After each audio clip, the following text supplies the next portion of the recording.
but the families no more. At the end of Shatila camp was a mass grave.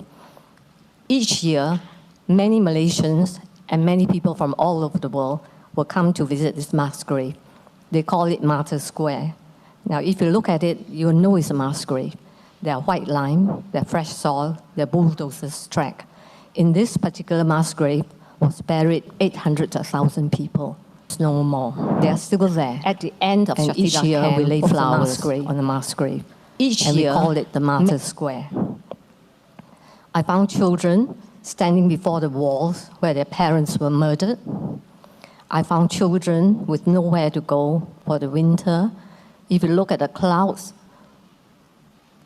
the Lebanese winter was coming, and the Palestinian children has nowhere to hide. I operated on this child, the last. His name was Munir. He was shot 3 times. She is the co-founder of Medical Aid for Palestinians, a UK charity assisting Palestinians in Gaza. It is also worth mentioning that for her work in Palestine, Ms. Chai was awarded the Star of Palestine by the late President Yasser Arafat. It is a pleasure and honor to have you, ma'am. You have the floor. Thank you, Mr. Chairman.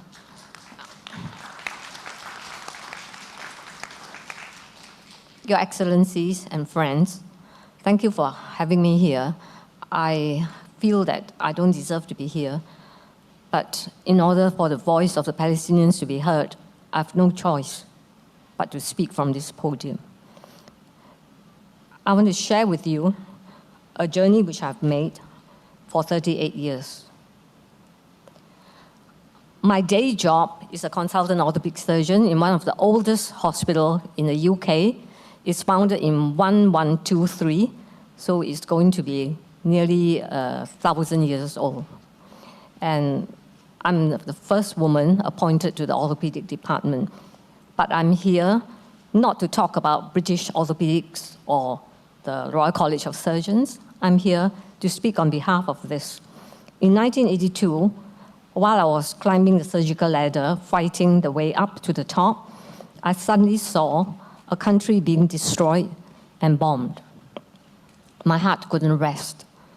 I'm a Christian, and I don't believe that this is what God wants any human being to do to any human being. To compound matters, the people dropping the bombs were Israelis. I grew up supporting Israel. Israel could do no wrong for a Christian, and it broke my heart. So finally, I resigned and went to Lebanon. And when I reached Lebanon, I found out the truth for myself. All the buildings destroyed, life destroyed, schools destroyed, factories destroyed, homes destroyed, children killed. And this is a 11-floor building reduced to a heap of rubble bearing 200 bodies. For a young orthopedic surgeon, it calls for humility, because I know that as a doctor, I could never bring these people back to life, but I can ask why. Soon after my arrival, a group called the PLO evacuated. At that time, being a Zionist Christian, I was happy that the PLO was going, because I thought the terrorists are going, so Lebanon would be left in peace. But I was so wrong. 38 years later, I can tell you, I made a big mistake. I was taken to work for the Palestine Red Crescent Society, and this was me 38 years ago, very young and naive.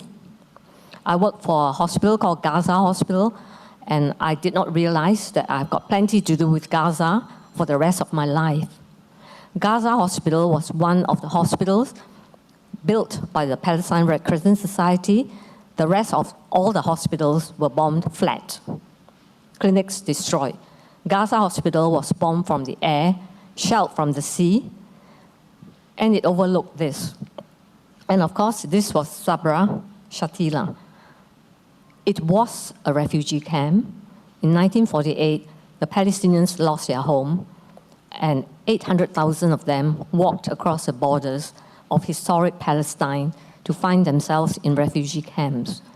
But over the years, the tents became containers and became buildings, and within these buildings, children were born and grew up.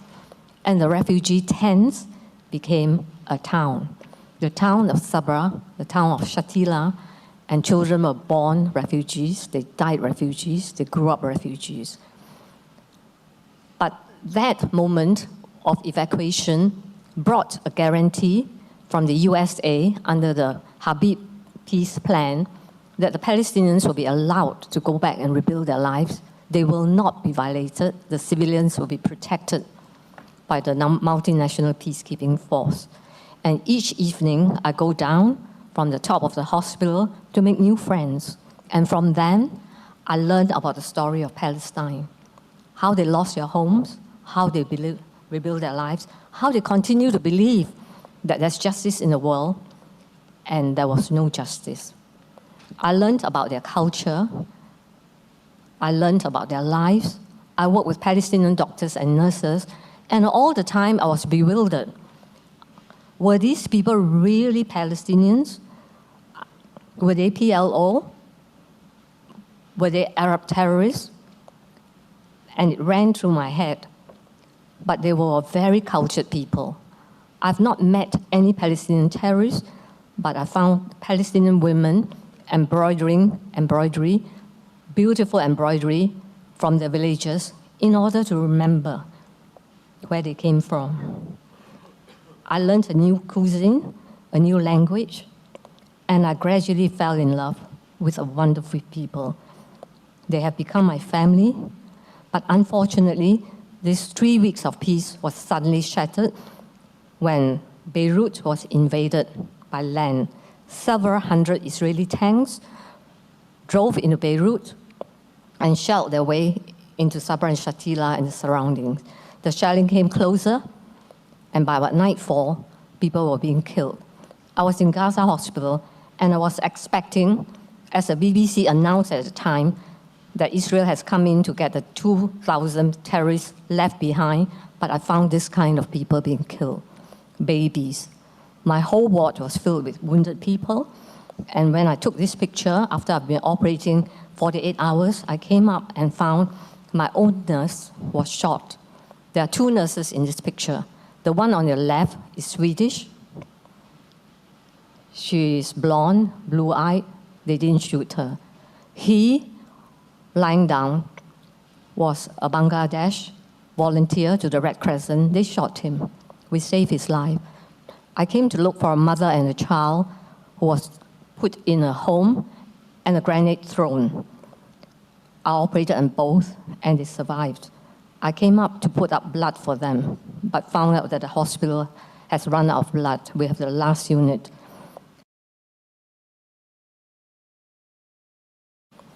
At night, the skies of Sabra and Shatila was lit by Israeli flares, and this continued. And the news on the BBC continued to say there was fighting between the PLO and the IDF. It wasn't the case. After 3 days and 3 nights of operating on dozens and dozens of patients in the basement of operating theater, my team was escorted out. And when we came out of the basement into the sunlight, we saw this. And at the time, my heart was broken because I know that the only identity my Palestinian friends had was a refugee identity card. We have not mentioned in the deal of the century the cancellation of Palestinian refugee status. When you have 6 million people just identifying themselves as human beings because they are refugee, and now their refugee status was to be cancelled by the deal of the century. This was a hard lesson to learn. Many of us will die. In fact, I think all of us have to die. As we are born, we'll die. But how many of us will have to die refugees in this cruel manner? I refused to leave after the massacre. I came back to investigate. I've made new friends. I love them. And I realized a terrible thing has happened, a horrible injustice. I came back to the refugee camp and found out that homes they rebuilt were again destroyed. The walls are freshly painted, but the families no more. At the end of Shatila camp was a mass grave. Each year, many Malaysians and many people from all over the world will come to visit this mass grave. They call it Martyr Square. Now, if you look at it, you'll know it's a mass grave. There are white lime, there are fresh soil, there are bulldozers track. In this particular mass grave was buried 800 to 1,000 people. They are still there. And each year we lay flowers on the mass grave. And we call it the Martyr Square. I found children standing before the walls where their parents were murdered. I found children with nowhere to go for the winter. If you look at the clouds, the Lebanese winter was coming, and the Palestinian children has nowhere to hide. I operated on this child, the last. His name was Munir. He was shot 3 times with 27 members of his family, and when the bodies collapsed on him, he passed out, and that saved his life. His grandmother told me this story. This is his grandmother who's walked 20 kilometers from South Lebanon to Shatila camp to find her family murdered. This is what she said, some of it at least. The rest is in my book. Our doves are still here, our carnations give fragrance, and our sparrows sing their usual songs, yet my children are nowhere to be found. Beirut, you took all I had. You took the last hope in my life, and my heart lies dead on your streets. Abu Zuhair, my fine young son, was cruelly cut off his roots on your soil. Would his mother feel my pain? Mother, says my children, come visit our grave. I go to the graves and tenderly embrace their stones. I ask the stones to make way so that you can breathe. I tell the stones, take care of my loved ones. I've entrusted them to you. How I envy those of you that were there when my children died. Did you let them die thirsty? Or were you merciful enough to give them a drink? I ask every passing bird to carry my love to you and come back with your news. My call remains unanswered. Your eyes mingled with the sand too soon. Life, what life is left to us? Our hearts have died and our tears have dried for all the men and women who have died.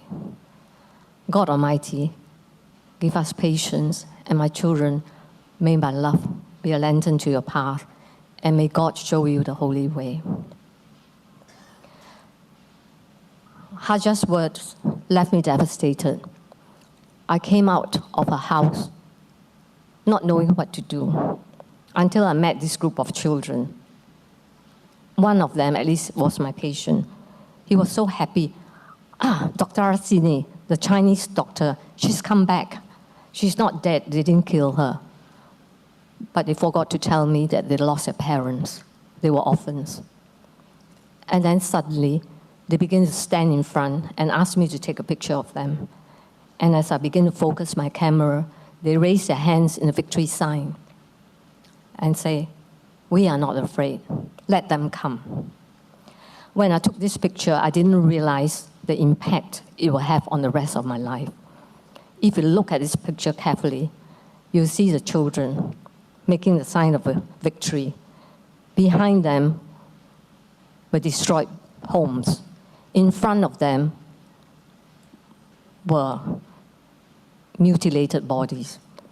And the air was filled with the stench of decaying human flesh.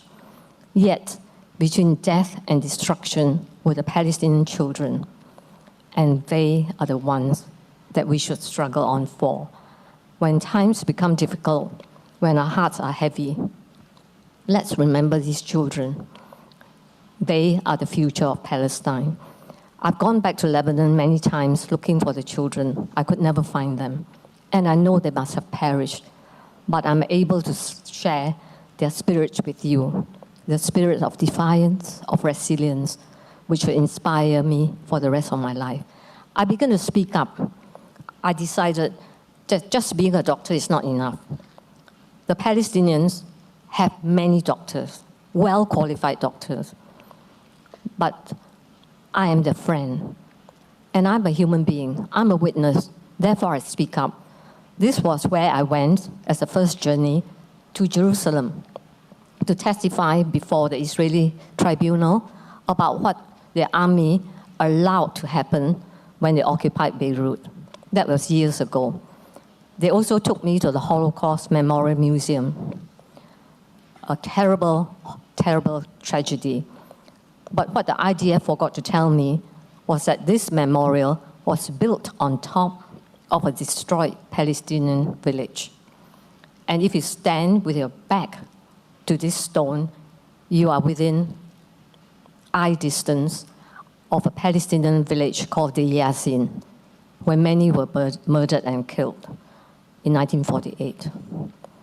So there's no peace in Middle East because the essence of peace is not death, not destruction, not victory, but justice. Justice between people, respect for people. And the war against the Palestinians continued. I returned to the refugee camp as a doctor with medical aid for Palestinians, and our volunteers come from all over the world, of all ages. She's 80 years old. In this picture, she was Mama Rita, who became Mama Halib. Of course, Halib in Arabic means milk. And Shatila continued to collapse, and the buildings fell, and the Palestinians have to leave those buildings. And yet, it's down here that I discovered about the first Intifada in Gaza. So, the first Palestinian uprising brought me to Gaza, and many of the young people here might not remember about the first Intifada. It's an uprising of civil disobedience, but it's resulted in 1,000 killed, many wounded, and at least 60,000 children put in prison for throwing stones, long curfews. I don't have to tell you about this map. You heard a lot of the deal of the century, but what you want to look at is the map on your right. That was the deal of the century planned in 2000, which the Palestinians has rejected in the year 2000. And it's because he rejected this that Yasser Arafat was put under siege. I stand corrected if I'm wrong. So this is Gaza, blockaded by land, air, and sea, a tiny strip of land the size of half of Singapore and the Isle of Wight. 2 million people blockaded in a big prison with no freedom of any kind. If you follow the news, you know that last week, 34 airstrike was carried out in Gaza, but nobody knows about it. This is Eret's checkpoint. Those of us who are lucky enough will cross it to visit Gaza. Those of us not so lucky will be deported from it, as some of us has been. Once inside Gaza, you meet Palestinians. Palestinians who are courageous, fearless, and never give up hope, confronting a powerful, powerful military force. I worked in a Christian hospital. I want to debunk the myth that Gaza is one whole strip of Islamic fundamentalists. It's not.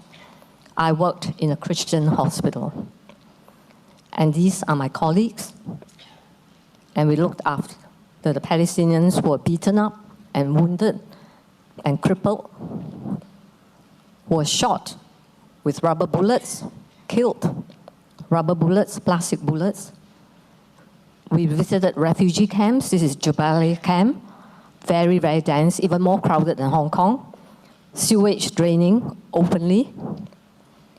And of course, more important than anything, we meet Palestinians. This picture I took after they've been under curfew for 30 days. Curfew means you can't look out of the window because the Israelis will shoot you.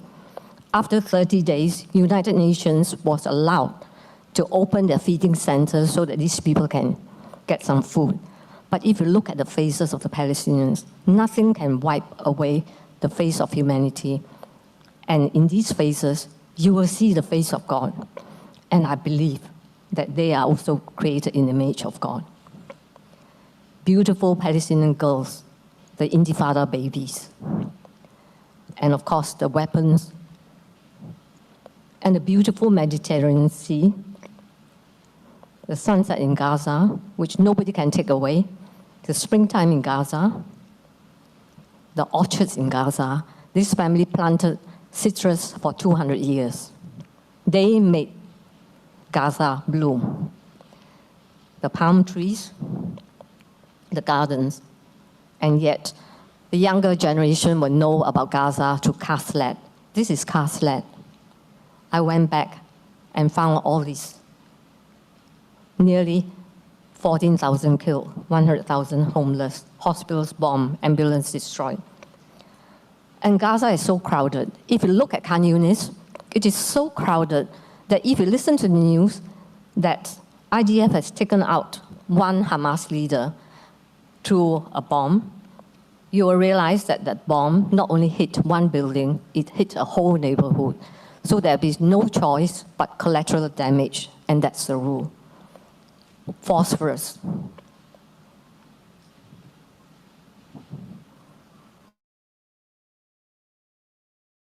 It's bad on this picture. Remember, these were the homes of people, these were factories, these were schools, these were hospitals, these were orchards.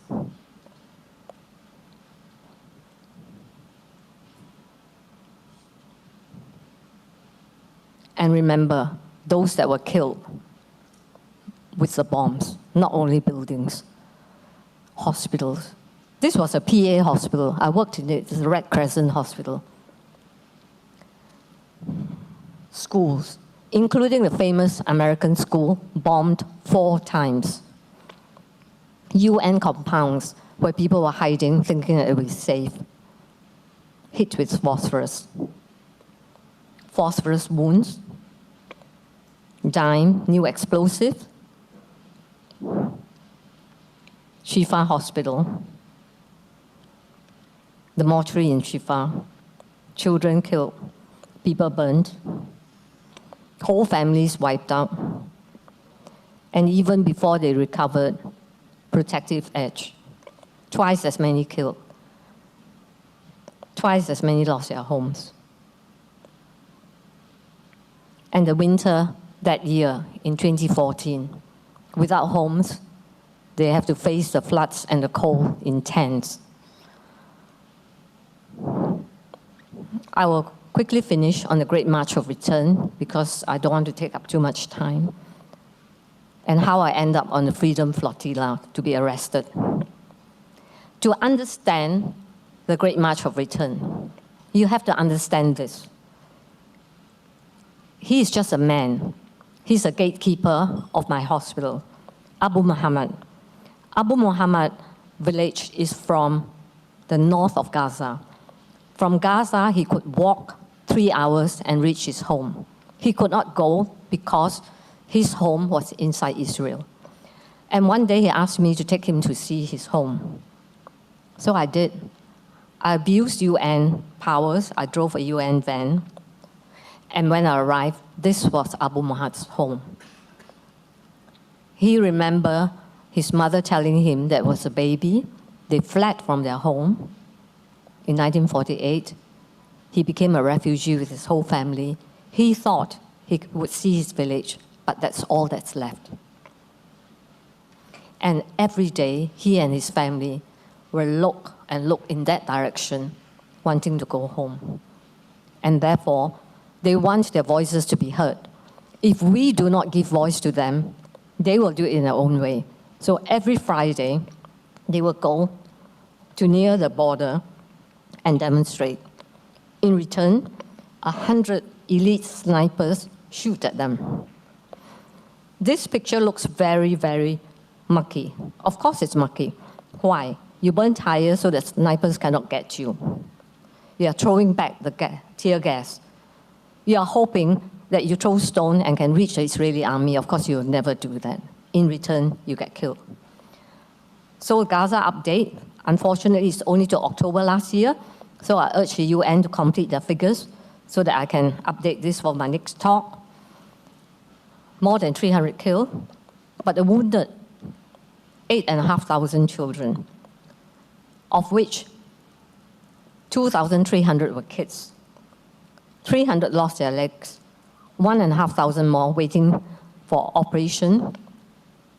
And that is the death toll Gaza has to sacrifice in order to remind us that they are refugees in Gaza, and they want to go home, at least see their home. To be fair, we got to take these figures from the Israeli press, and over the same period, this was the Israeli casualties. Bullets. These are the bullets that caused the wounds. Sniper shooting a man from the back. The wounds don't lie. To a doctor, I know that he's shot from behind. He was running away, they shot him, and he'll never walk again. Modern bullets, they call it the butterfly bullets, creating wounds like that. Is it over for the Palestinians? No, of course it's not over. I wrote this to encourage them. I don't have time to read you what I wrote, but as a result of what I wrote, I was invited to join the Freedom Flotilla, which was sailing that year. You know, I can't swim. I didn't realize I was seasick. But when the Palestinians asked me to be a medic on board the Auda, which means return in Arabic, the boat of return, how can I say no? So I went together with 21 members of the crew and delegates. I was hopeless as a doctor because I was seasick all the time. And then we all arrested in international water, kidnapped and brought to Israel and put in prison. I wrote about it. Just Google the link. When I arrived back in London, after coming out of prison, I was devastated. But I found this dress. The Palestinian women in Gaza has embroidered a beautiful dress. And it's made its way from the refugee camps of Gaza, across the checkpoints, into Amman, Amman to Beirut, Beirut to London, with a statement. This is the best we can give you. Our heritage, our history, our resilience. Remember us. Yes, my 38 years has brought me to despair and mass grave. But they also brought me to a height of hope and a meaning of justice and a meaning of being with a people I'm so proud to be with. Not only the children of Lebanon, but the children of Gaza. Children whose heart is full of hope, of peace, of love for their people.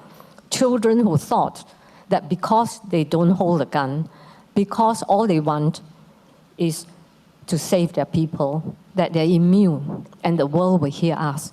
Why doesn't the world hear us? I want you to study this picture. The tanks are coming, helicopters are coming, the guns are coming. We will resist with our bodies. We will resist with stones. We will resist with our love. And the love created the most beautiful objects in the whole world, out of shells, out of paper, out of the colors of the Palestine flag. And I know that somewhere, sometime, the flowers of Palestine will always bloom. And today, I'm with you, and I hope I can bring with you and bring to you the aspiration of my Palestinian friends and family, and to renew our belief that God made us all. And one day, in fact, beginning from today, we'll serve Him with our compassion, our love, our resolve, and we'll be proud of being His children.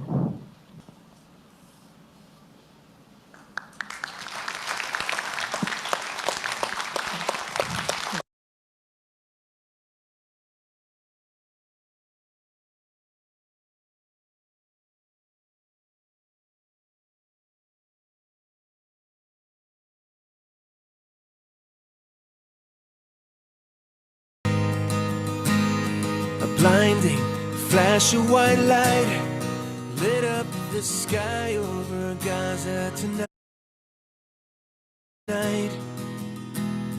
People running for cover, not knowing whether they're dead or alive.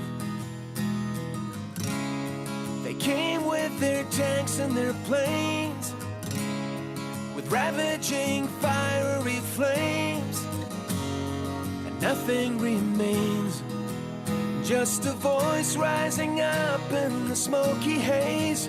We will not go down in the night without a fight. You can burn up our mosques and our homes and our schools, but our spirit will never die. We will not go down in Gaza tonight. Women and children alike, murdered and massacred night after night, while the so-called leaders of countries afar debated on who's wrong or right. But their powerless words were in vain, and the bombs fell down like acid rain. But through the tears and the blood and the pain, you could still hear that voice through the smoky haze. We will not go down in the night without a fight. You can burn up our mosques and our homes and our schools, but our spirit will never die. We will not go down in Gaza tonight.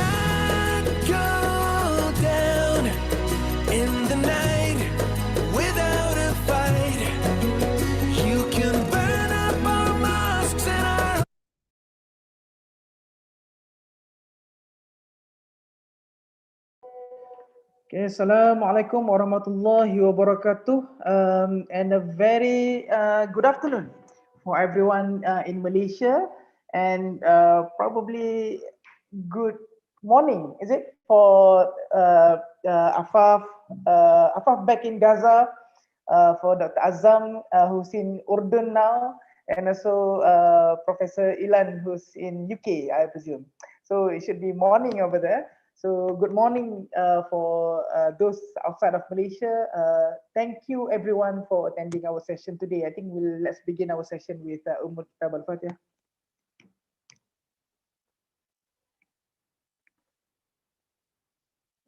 Okay, let me, oops, sorry, how can I'll spotlight our speakers first, so that everyone can see our speakers. Right, wait, sorry. So I think we should have all our speakers on spotlight. Okay, all right. Again, thank you everyone for attending this session. So with us, the topic that we're going to discuss today is a very interesting topic, which is solidarity with Palestinians, transcending race, religion, and national boundaries. And we bring to you the foremost authority in speaking about Palestinian issues.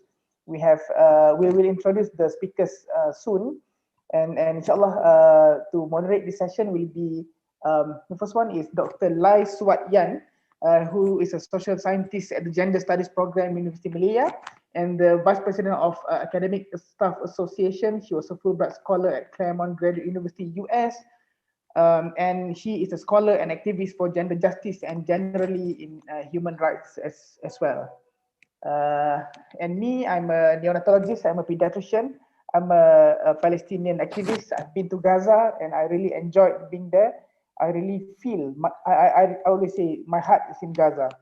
And I'll pass the floor for Dr. Swadian to introduce our other speakers. Dr. Swadian, you're still muted. Yeah, thank you very much, Dr. Said Khalid, for my co-moderator for this session. As we have discussed, I will start with Afas, followed by Dr. Ilan.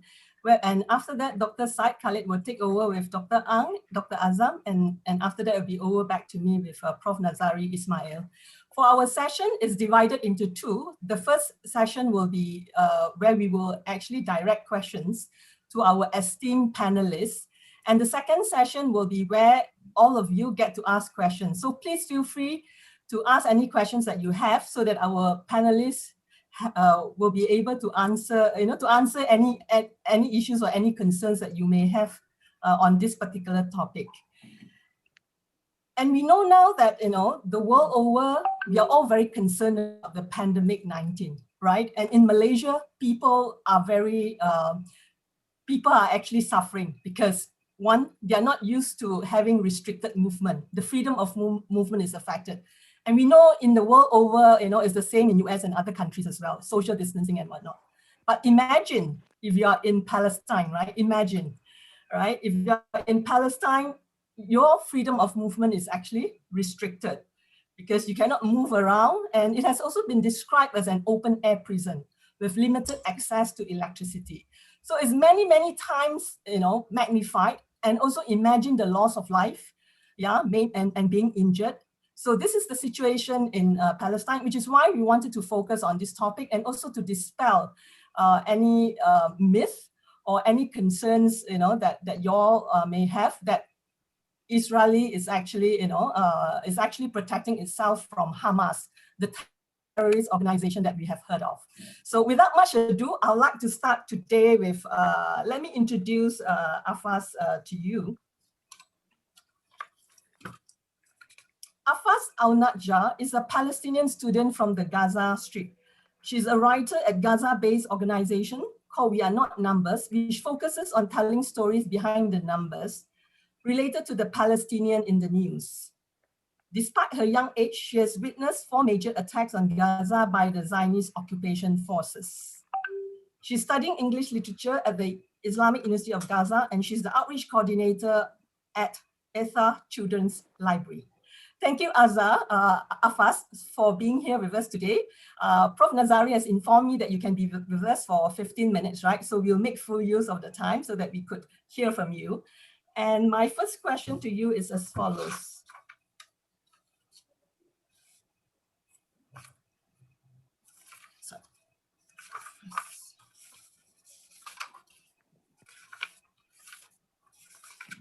My apologies. How is if you could, could you please share with us the current situation on the ground in Palestine? For example, Khan Yunis, where you're at after the recent attack. For example, what are the effects of the Israeli attack on families of victims, the sufferings or difficulties that they are facing? And in particular, how do the teachers and students cope in the case of schools and universities that have been severely damaged? All right. First of all, thank you so much for having me, and good morning or afternoon to all of you, depending on where you are in the world. Now, regarding the situation after, let me say, the ceasefire, as you know, because there is a ceasefire, there is no bombing until this, let me say this day, Fajr, this day, because the Israeli occupation has actually targeted Khan Yunis like after midnight. So I can say that the ceasefire has been violated yesterday, although I believe it's been violated since day one. Now, regarding the situation on the ground, as you might have known, there has been 1,900 airstrike and shelling over the whole Gaza Strip. So you can just imagine the amount of destruction, the amount of damage that the Gaza Strip has been facing because of the aggression on the Gaza Strip, because the Israeli occupation makes sure that even after the aggression or the war ends, the Palestinians in the Gaza Strip aren't able to live a normal life. And that is because of the amount of destruction we see everywhere we go. Many universities have been bombed or damaged because of the bombing, especially the Islamic University in Gaza.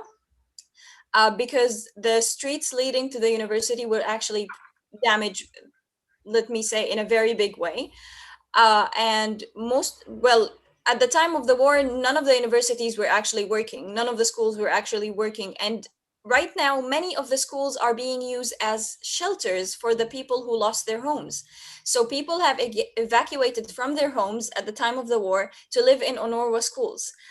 Which means that students who study in these UNRWA schools are not going to be able to function well regarding schools. They're not going to be able to go to schools normally if the families continue to live there. Regarding the education situation right now, students from first grade until 11th grade are not going to have final exams because they weren't actually able to study well because of the war. They weren't actually able to go to school and attend classes because of the war. So they're not going to be having final exams. They are just going to be moved to the next year. So if a student is in the first grade, they will automatically be moved to second grade without final exams. But students in grade 12, which is the last year in schools in Palestine, are going to have their exams soon. Their exams have been postponed a couple of times because of the war and because of COVID-19, which is actually affecting their mental state and making them worry more about the exams. And regarding us as university students, I'm actually having my final exams online nowadays. I actually have an exam in like an hour or an hour and a half.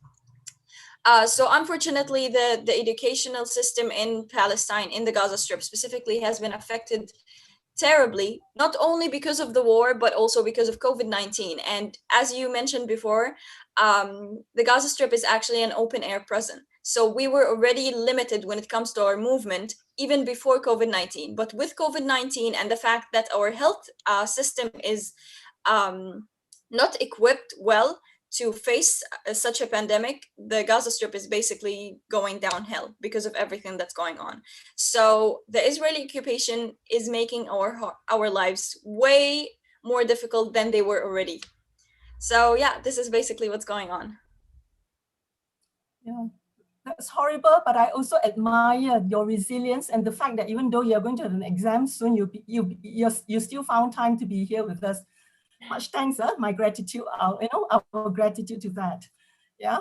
And I'm just wondering also, from what I follow and from what I know, the youth has also been, part of the resistance movement, that you all have also organized initiative, right? Could you share with us some of the initiative that the youth has organized, whether it's on its own or in partnership with, other organizations?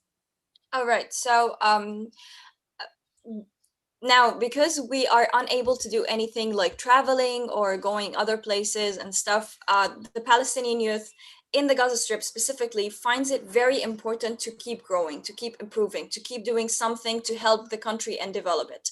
So there are a lot of initiatives. I'm a part of one of these initiatives, which is called We Are Not Numbers. It's an organization for young Palestinians who write. So writers who write in English. We write stories about the numbers in the news. You hear 200 people were killed, 300 people were killed, but no one actually knows the stories behind these people who were killed. So we're basically trying to show the rest of the world, like, hey, we're here, we have a life, we have dreams, we have ambitions, we have families and stories that we want to tell and we want to share. So this is one of the initiatives that I'm very proud of, and I'm very proud to be a part of as well.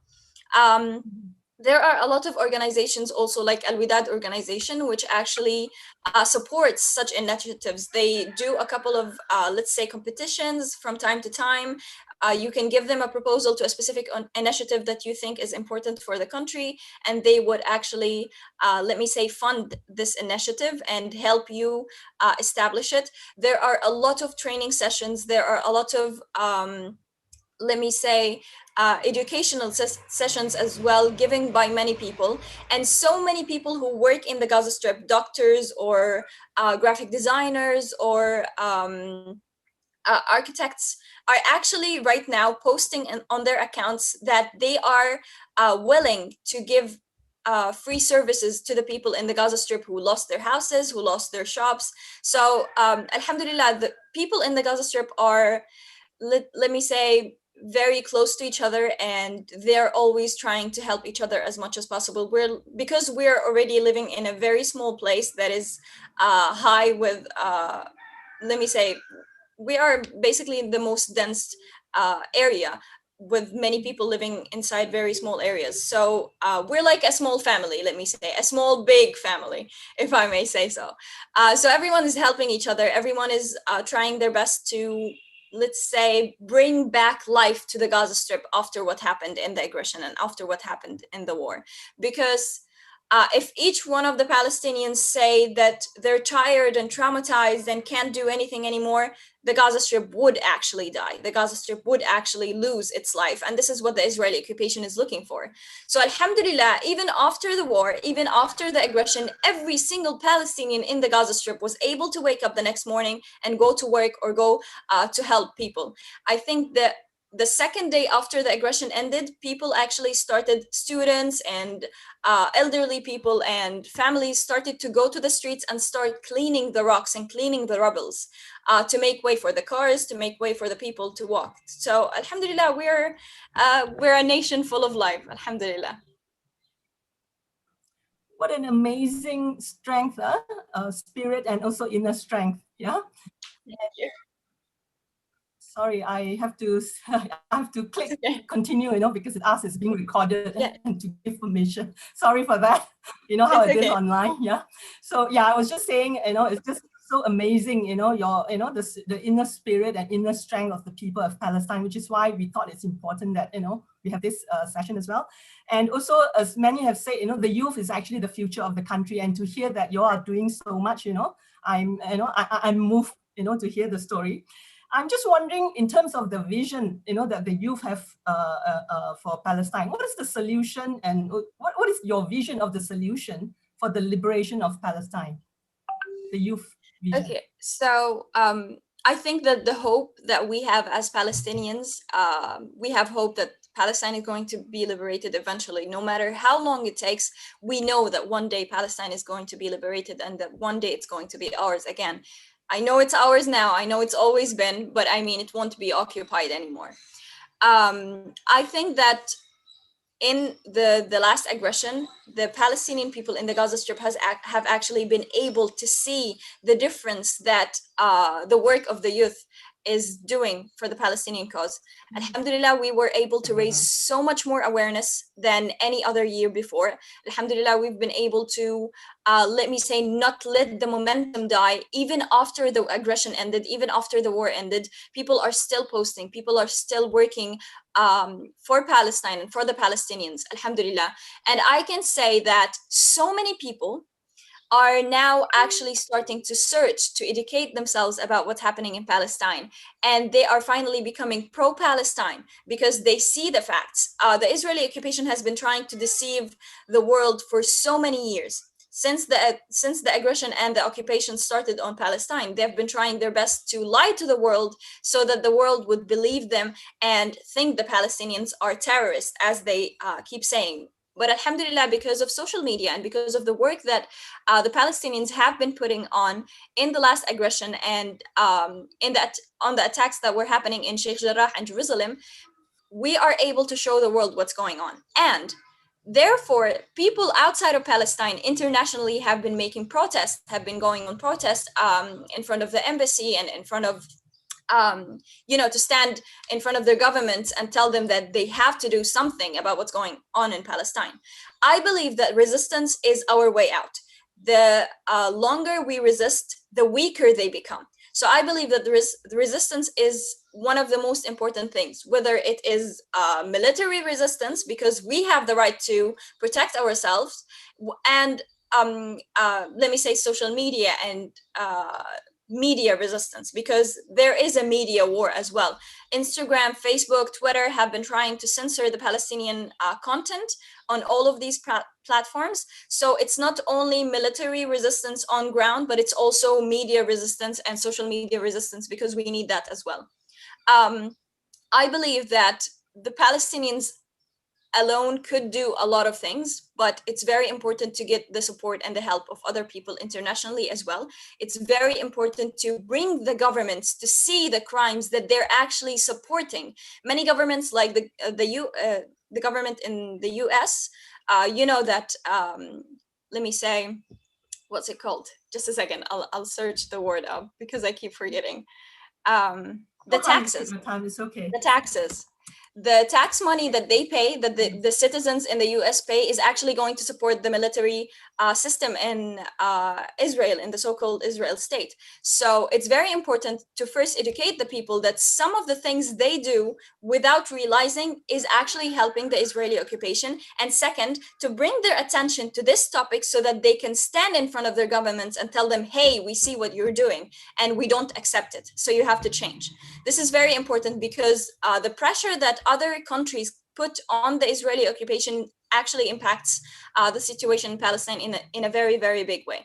So these are my thoughts regarding that. Thanks so much, yeah, Afas, yeah. And I think it's thanks to the resilience and also the fighting spirit of the Palestinians that the momentum is growing, day by day. I know you have an exam soon, so I also don't want to take too much of your time unless, if our co-moderator, Dr. Said, if you have one extra question to pose to Afas.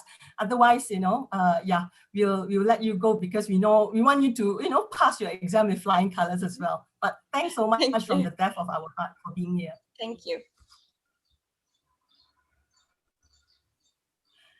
Okay, So yeah. So yes? Before we proceed to the next panelist, can I just launch 2 polls for our participants? Just a quick one. Just will take a few minutes. Please, Dr. Said. So yeah, can you guys see? There are 2 questions. Yeah. So the first question, but panelists cannot answer these questions. It's only for the participants. So participants, please answer on the poll. I'll open for 1 minute. The first question is: Palestine is a land of either Jews or Muslims.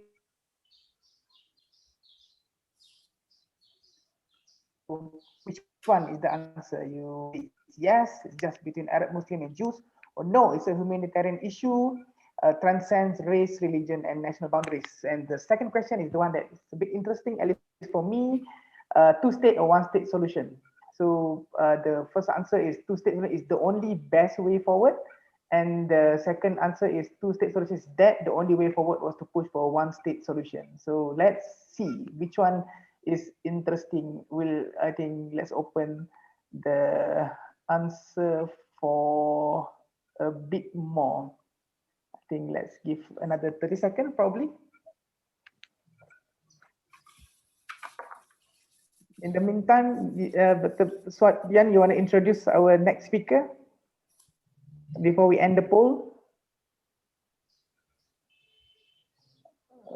Okay, I'm waiting for at least 60% of the participants to answer the poll, and then we'll stop. Okay, so until if all could answer the poll.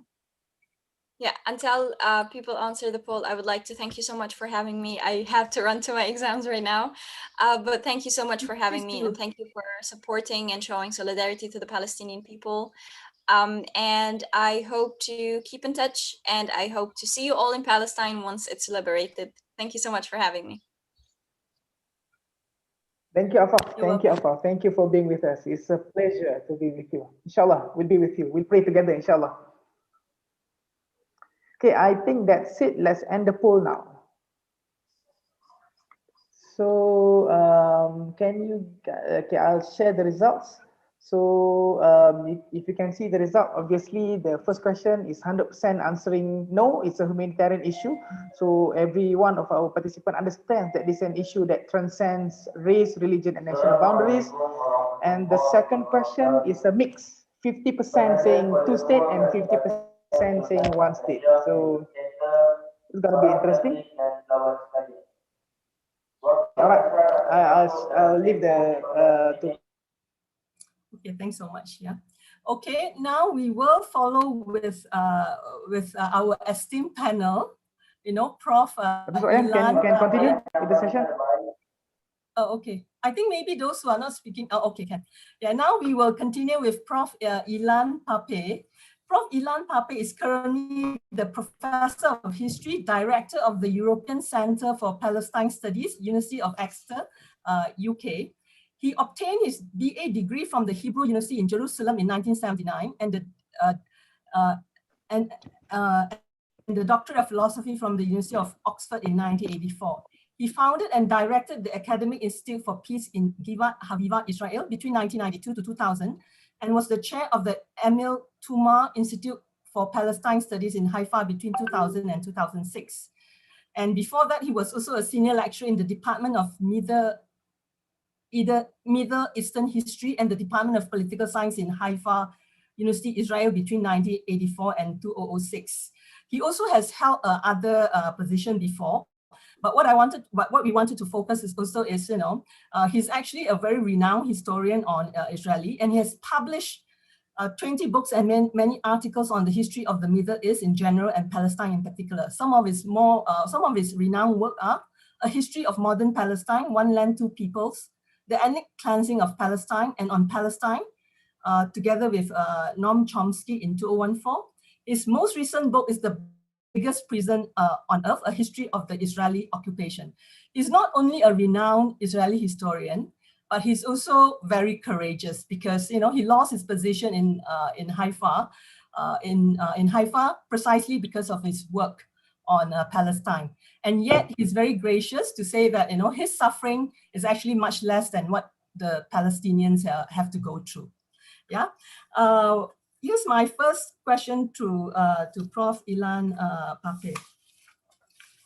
Prof. Ilan, thank you for being here with us. We are most honored, to have you. And you have described the ongoing conflict in Israel and in Palestine as due to the settler colonial project of Zionism. Can you please elaborate on this? Yes. First of all, thank you for having me with this fantastic panel. And I was also, like all of you, very moved by Afaf testimony. And like all of you, I wish her the best of luck in her exams. Can you hear me? Very clearly, Prof. Very clearly. Okay, great. Because I'm in a peculiar place in the countryside, so I was not sure that you will be able to hear me. Just a suggestion. Wondering if it helps if if I can't hear you. Sorry. I think I'm wondering if you say that still continue to be technical problem, maybe you can try to off your camera, off the video, because usually without the video in general, it can be more stable. But if you hear me well, I can hear you well. Can you hear me well? Yeah, we can hear you very well. I think Dr. Yes, I can hear you very well. Very well. Okay, so let's continue. Sorry, forget about my technical remark. Anyway, I would like to answer your question. Yes, already in the 1950s and 1960s, Palestinian scholars and anti-Zionist scholars noted that Zionism was very much akin to other movements of colonialism that came from the West and colonized parts of the non-Western world. Like the white settlers who came to North America, the white settlers who came to South Africa, Algeria, Australia, New Zealand. And it was a particular kind of colonialism, a bit different from the one that the British Empire, for instance, exercised in places such as India and Africa, or in Southeast Asia, especially in Malaysia and Indonesia, where other European colonial powers had empires. Settler colonialism was a movement of Europeans who felt, rightly or wrongly, insecure in Europe. In the case of some of the Jews who came to Palestine, they definitely were right to feel insecure in Europe, given what happened to the Jews later on in the Second World War. And they were looking for a safe haven, first of all, out of a continent that didn't want them. The problem was that, like all settler colonial movements, they were looking for a place that was already inhabited by indigenous native people. And they were motivated by a logic that the late scholar of settler colonialism, Patrick Wolfe, called the logic of the elimination of the native. So we have here a clear DNA for the Zionist movement, which in recent years, research even more than ever before clearly articulated, clearly explained to us the connection between Zionism as a settler colonial ideology, not just as a settler colonial movement, and all the actions that the Zionist movement until 1948 and the State of Israel since 1948 took against the Palestinians wherever they were. This idea that you can only create a safe haven for Jews who were running away from Europe or immigrated from Europe, that the only way you can do it is by replacing the indigenous native people and displacing them. This was at the basis of the Zionist movement actions and policies from the very beginning. They arrived in Palestine in 1882 as a very small group of settlers, and of course did not have the power as yet to implement this project of displacement and replacement. But they were very much encouraged in 1917 when the British Empire supported their idea of creating a Jewish homeland in Palestine, and even more so when Britain became the ruler of Palestine between 1918 to 1948. So they were able to build the military, political, and economic capacity to implement this project of displacement and replacement once the British mandate ended, and then they implemented the ethnic cleansing of Palestine. I think in 1948, what the Palestinians call the Nakba, the catastrophe. I think what is important, and this is something Palestinians recognize when they don't talk just about the Nakba, they talk about the Nakba al-Mustamirra, the ongoing Nakba, is that the fact that this project of displacement and replacement, or this project of ethnic cleansing, was legitimized by the international community, gave the State of Israel the power and the support and the encouragement to continue and try and complete what they were unable to fully and successfully achieve in 1948. They ethnically cleansed half of Palestine's population. They took over 78% of historical Palestine, but yet a large number of Palestinians were still in historical Palestine. In the refugee camp of the Palestinian diaspora, the national movement re-awoke, and the Palestinians' resistance and steadfastness meant that the project of displacement and replacement is incomplete. And every Israeli action, from the most minute one, the most minimal one, on a daily basis, targeting one person in Palestine, or a mega operation targeting tens of thousands or hundreds of thousands of Palestinians, or even millions of Palestinians. It doesn't matter whether you're talking about targeting one person or targeting half of the nation, is motivated by this project of displacement and replacement. And there are only two options. Either they will be able to complete their project, or the world and the Palestinians will be able to stop this project and replace it by a humane, democratic solution, rather than a full implementation of the settler colonial vision of de-Arabizing Palestine altogether, the whole of historical Palestine, and creating instead of it a Jewish state.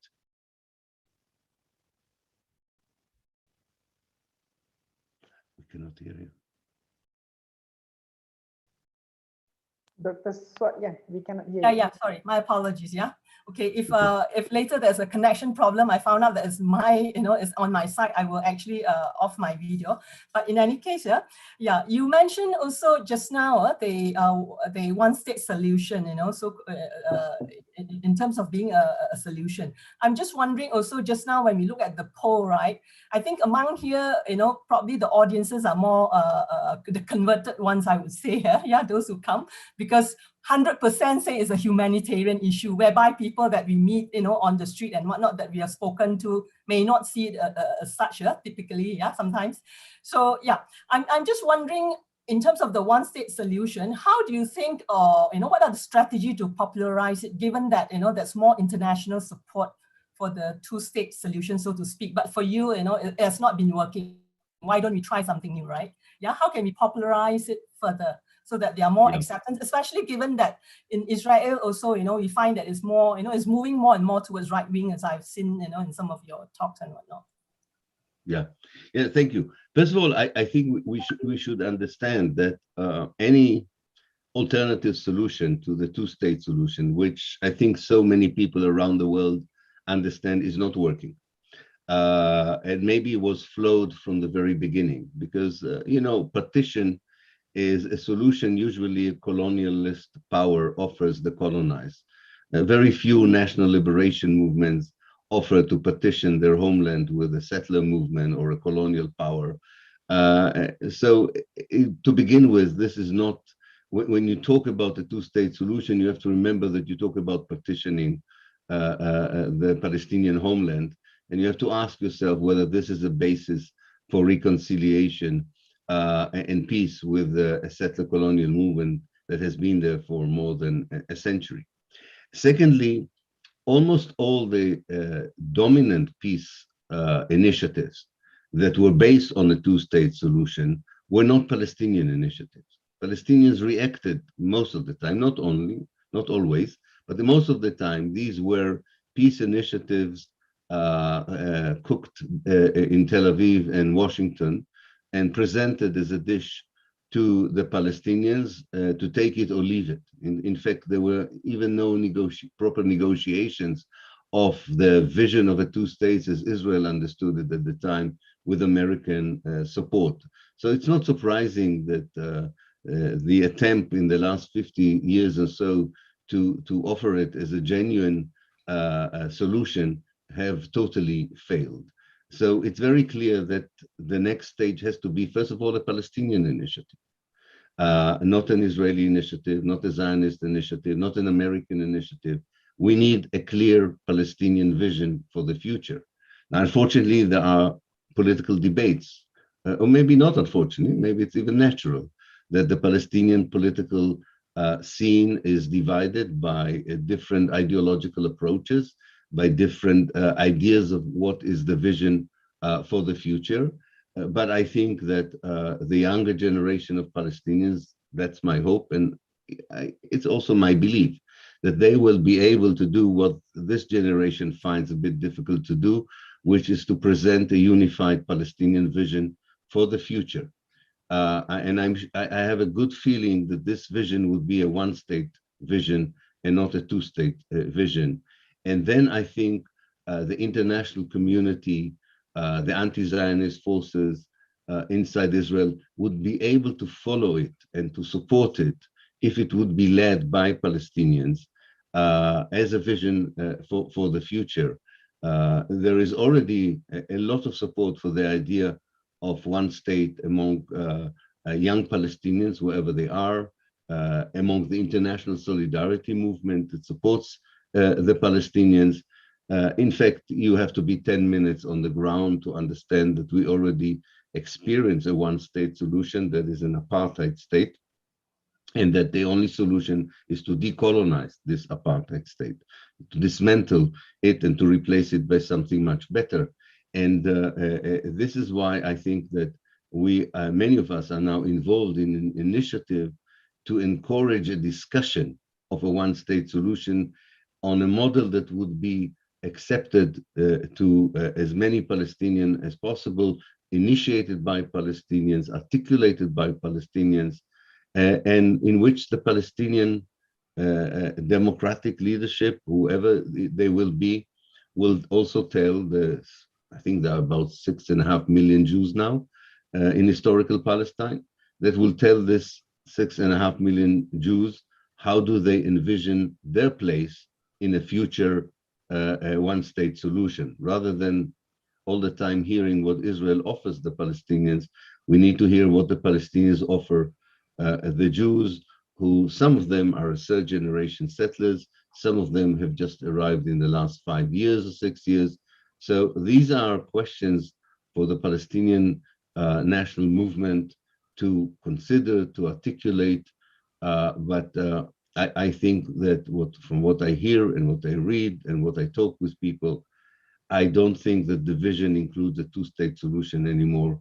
I think it will be a one-state solution, which is the most reasonable solution also to my mind, given the history, the ideological problems with Zionism, and the reality on the ground.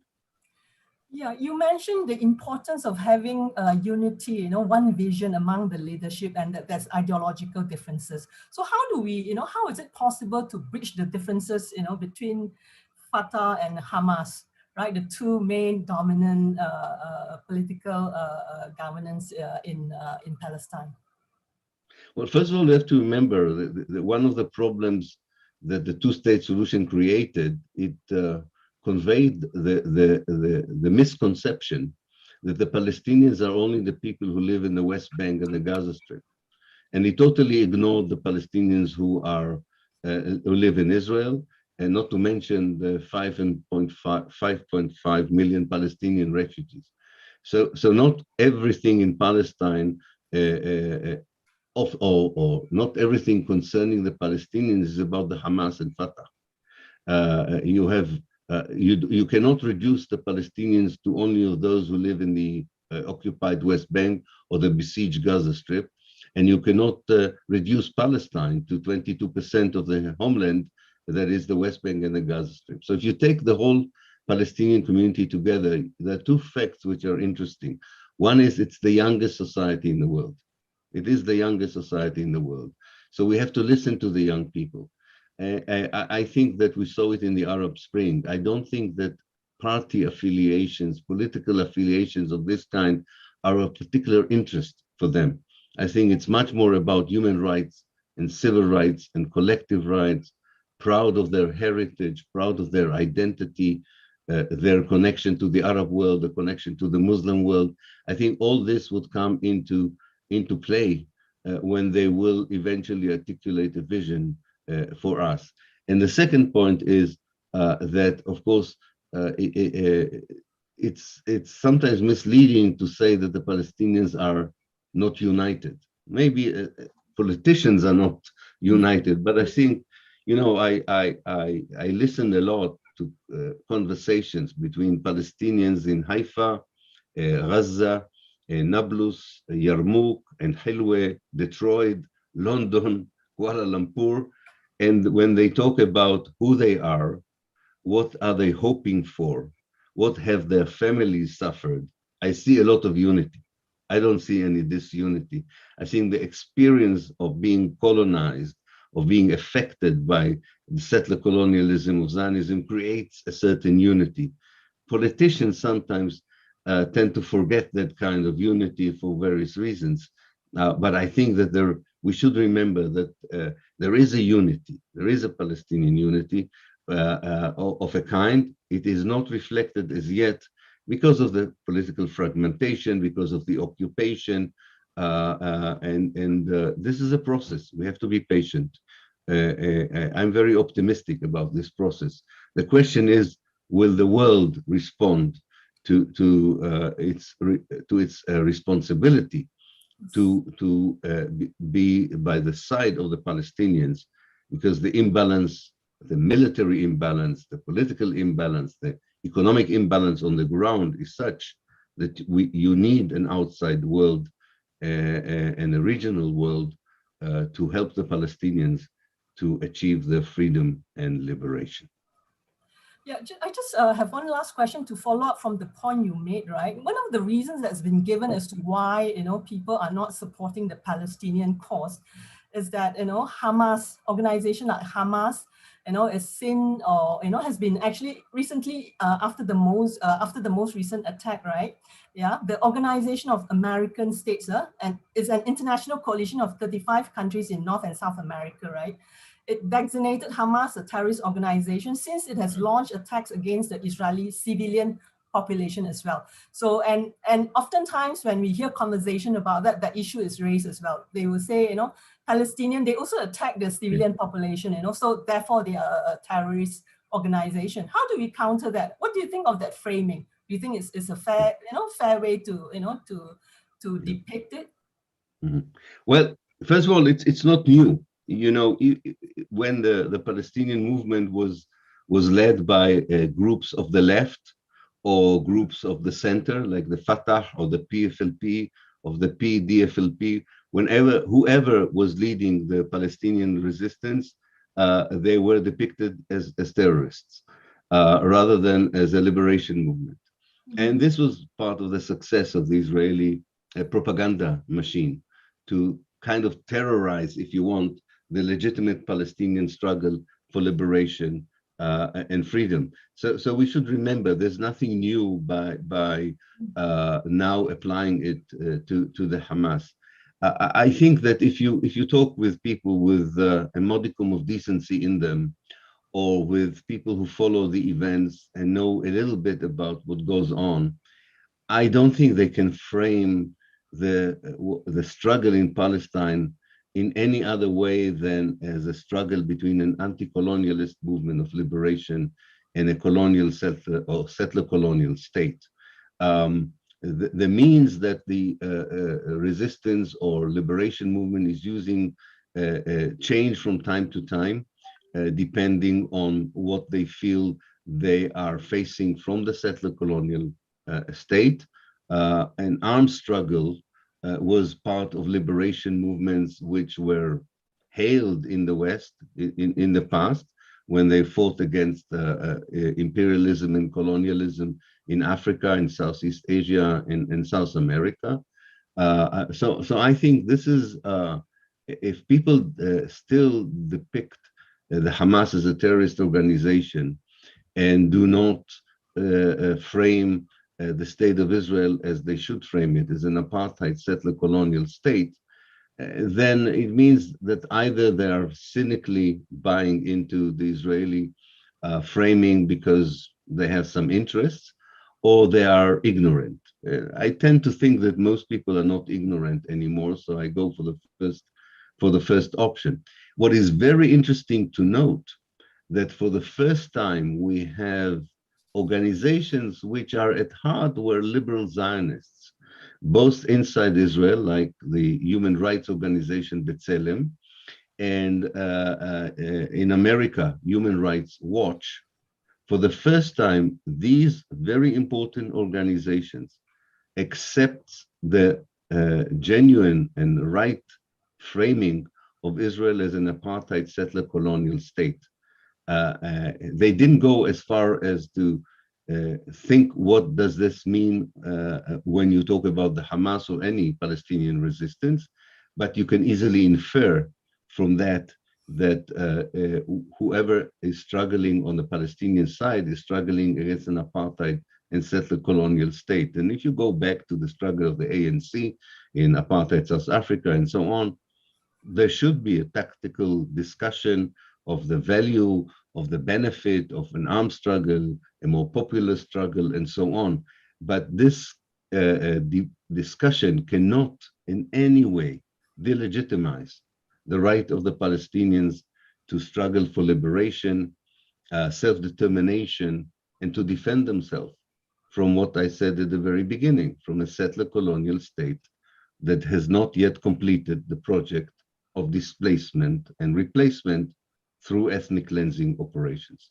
So I think we should always ask people to begin with what other Palestinians are facing, rather than the question of how do we depict their struggle against what they're facing. If you don't start with the question, what other Palestinians are facing, you may run into these kinds of misrepresentation of who the Palestinians are, what is the nature of the struggle, and is this struggle legitimate or not.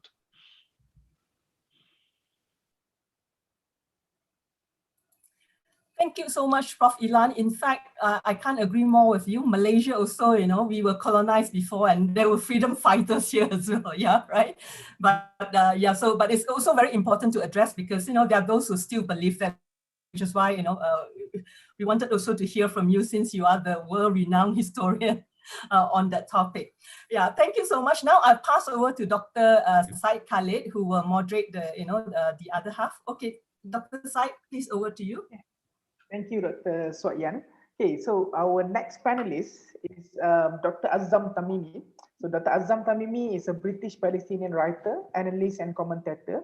He obtained his doctorate in political philosophy from the University of Westminster in London, and he was the director of the London-based Institute of Islamic Political Thought. And until 2004, he worked as a senior lecturer at the Markfield Institute of Higher Education in Leicester, UK. And then he was a visiting professor at Kyoto and Nagoya universities in Japan. So from July 2006, he co-founded a London-based Al-Hiwar Arabic satellite TV channel. And his most recent book was Hamas, Unwritten Chapters, was published by Hearst London in 2006. And he wrote many other books such as Power Sharing in Islam, Islam and Secularism in the Middle East. And among the book that I've read and actually made me interested to know more about Dr. Azzam is Rashid Ghannouchi, a Democrat within Islamism in 2001. So I think Dr. Azzam is as a Palestinian as well, and he is one of the foremost speaker in terms of this issue. Okay, I have few questions for Dr. Azzam. So the first one is, in an article in 2018, Dr. Azzam mentioned about US deal of the century and the relocation of US embassy to Jerusalem. So US until now continues to funnel millions and billions of US dollars into Israel. So this special relationship seems to be continued in Biden's administration. So how do you think US's influence will disrupt the peace process and increase Palestinian suffering further?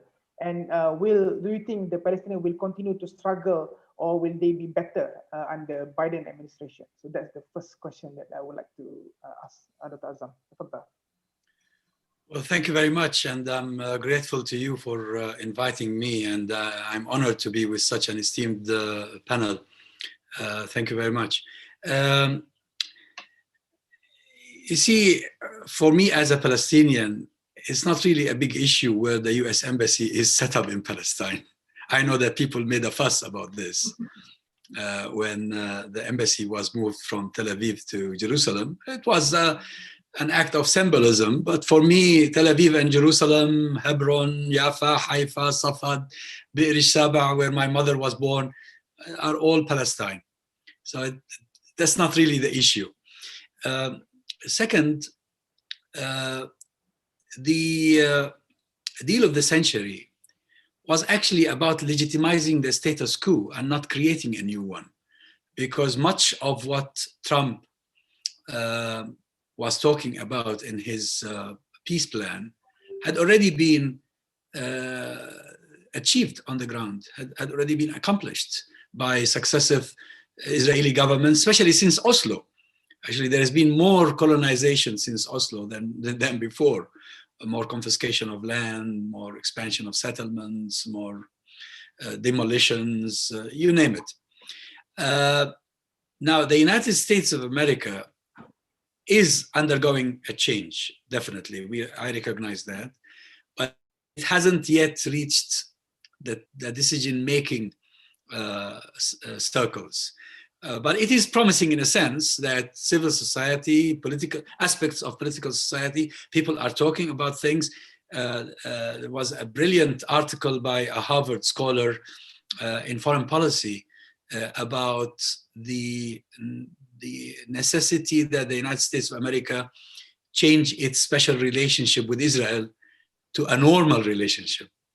I mean, that's something probably very few people dared talk about before. Some House of Representative members, some Senate members are voicing their anger toward what Israel is doing. So there is something going on. But of course, at the official level, Biden is as Zionist as any previous president. So nothing much has changed. But I'm optimistic that time is on our side rather than on the side of the Zionists. Now, the Palestinians will not wait for the US to change its position. They've been struggling. They will continue to struggle. My grandfather struggled. My father struggled. Had I been inside Palestine, I would have been involved probably more actively than just politically or through the media as I have been doing. My children and my grandchildren, although they're born and raised outside Palestine, they're so attached to Palestine and the issue. We have no other more important issue than this. We will continue the struggle. But of course, it is our struggle that will impose a change on others, just like what happened in South Africa. I was listening to the South African president the other day. I think he was interviewed by a Belgian TV channel, if I'm not mistaken. And he even referred to armed struggle as a means used by the South African people. Because, you see, forget about whatever anybody says. If your home is occupied, if you are invaded, if your rights are denied, sweet words won't help you regain any of this nonsense. I mean, the Palestinians, even some of the Palestinians tried this. And that's the reason we have Hamas today. Because Fatah thought by going through Oslo, they might be able to achieve something. They are in a much worse situation than before. And they are no longer the national liberation movement that the Palestinians recognized at one time. So even if Hamas were to change tomorrow and become like Fatah, there will be another project because the struggle will continue. So it is the struggle of the Palestinians, their steadfastness, that will force a change on America, on Western Europe, anywhere in the world. And I still remember immediately after the victory Hamas accomplished in the 2006 elections, I had a discussion with a senior minister in a European government. And he said to me that his government was considering talking to Hamas because now there is a new reality. But of course, there was the three conditions of the quartet and all this nonsense that excluded Hamas until and unless it accepted Israel's right to exist, etc. So nothing, and there was also a change of heart for a number of reasons. But events on the ground, as we saw in the recent confrontation, are the ones that will force the world to change its position. Okay, thank you, Dr. Azam. So, quick fire questions. The first one is you wrote a book about Hamas history from within. So, there are suggestions that because Hamas is being in power, albeit elected democratically, but as Hamas being labeled as a terrorist organization by some quarters, is this the reason why the peace process is being delayed? So what is your opinion on that? And I think we would like to hear as well your opinion on the two-state versus one-state solution. Yes. No, the whole peace process was a plot against Palestine. It's from Madrid onwards. The idea was to contain the Palestinian struggle and finish it off.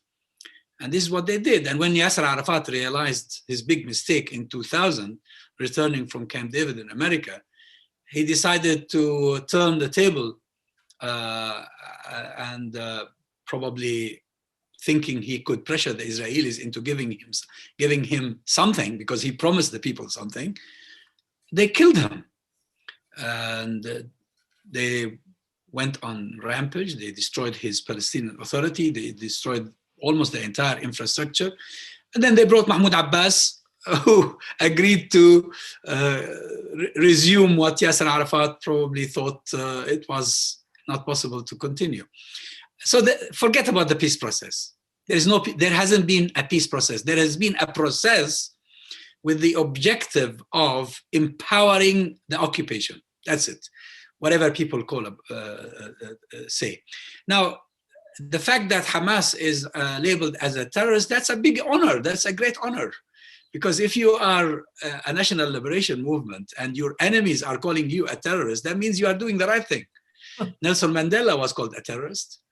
Margaret Thatcher said that that man would never be allowed to set foot on British soil. And guess what? He arrived and was given a hero's welcome. And I once gave a speech in Trafalgar Square. And I said, just like Mandela came and set foot on this soil, I'm hoping that one day Sheikh Ahmed Yassin, he was still alive at the time, that Sheikh Ahmed Yassin would come here because he is also a freedom fighter. So it doesn't matter how people label us. Nowadays, you don't have to carry a machine gun to be called a terrorist. Just speak the truth and they call you a terrorist. Or they call courageous Jews who speak against Zionism, they call them self-hating Jews. They have all sorts of labels in their closets. They just bring them out and stick them to you. And if you are going to be disturbed by this or put off, then you might as well just sit home and do nothing. No, it doesn't matter what they call us. It doesn't matter what they label us. On numerous occasions, on BBC, on CNN, and other channels, they would say to me, oh, would you denounce the terrorists who are doing this and that to civilian Israelis? I say, I would definitely condemn those who force them to do this.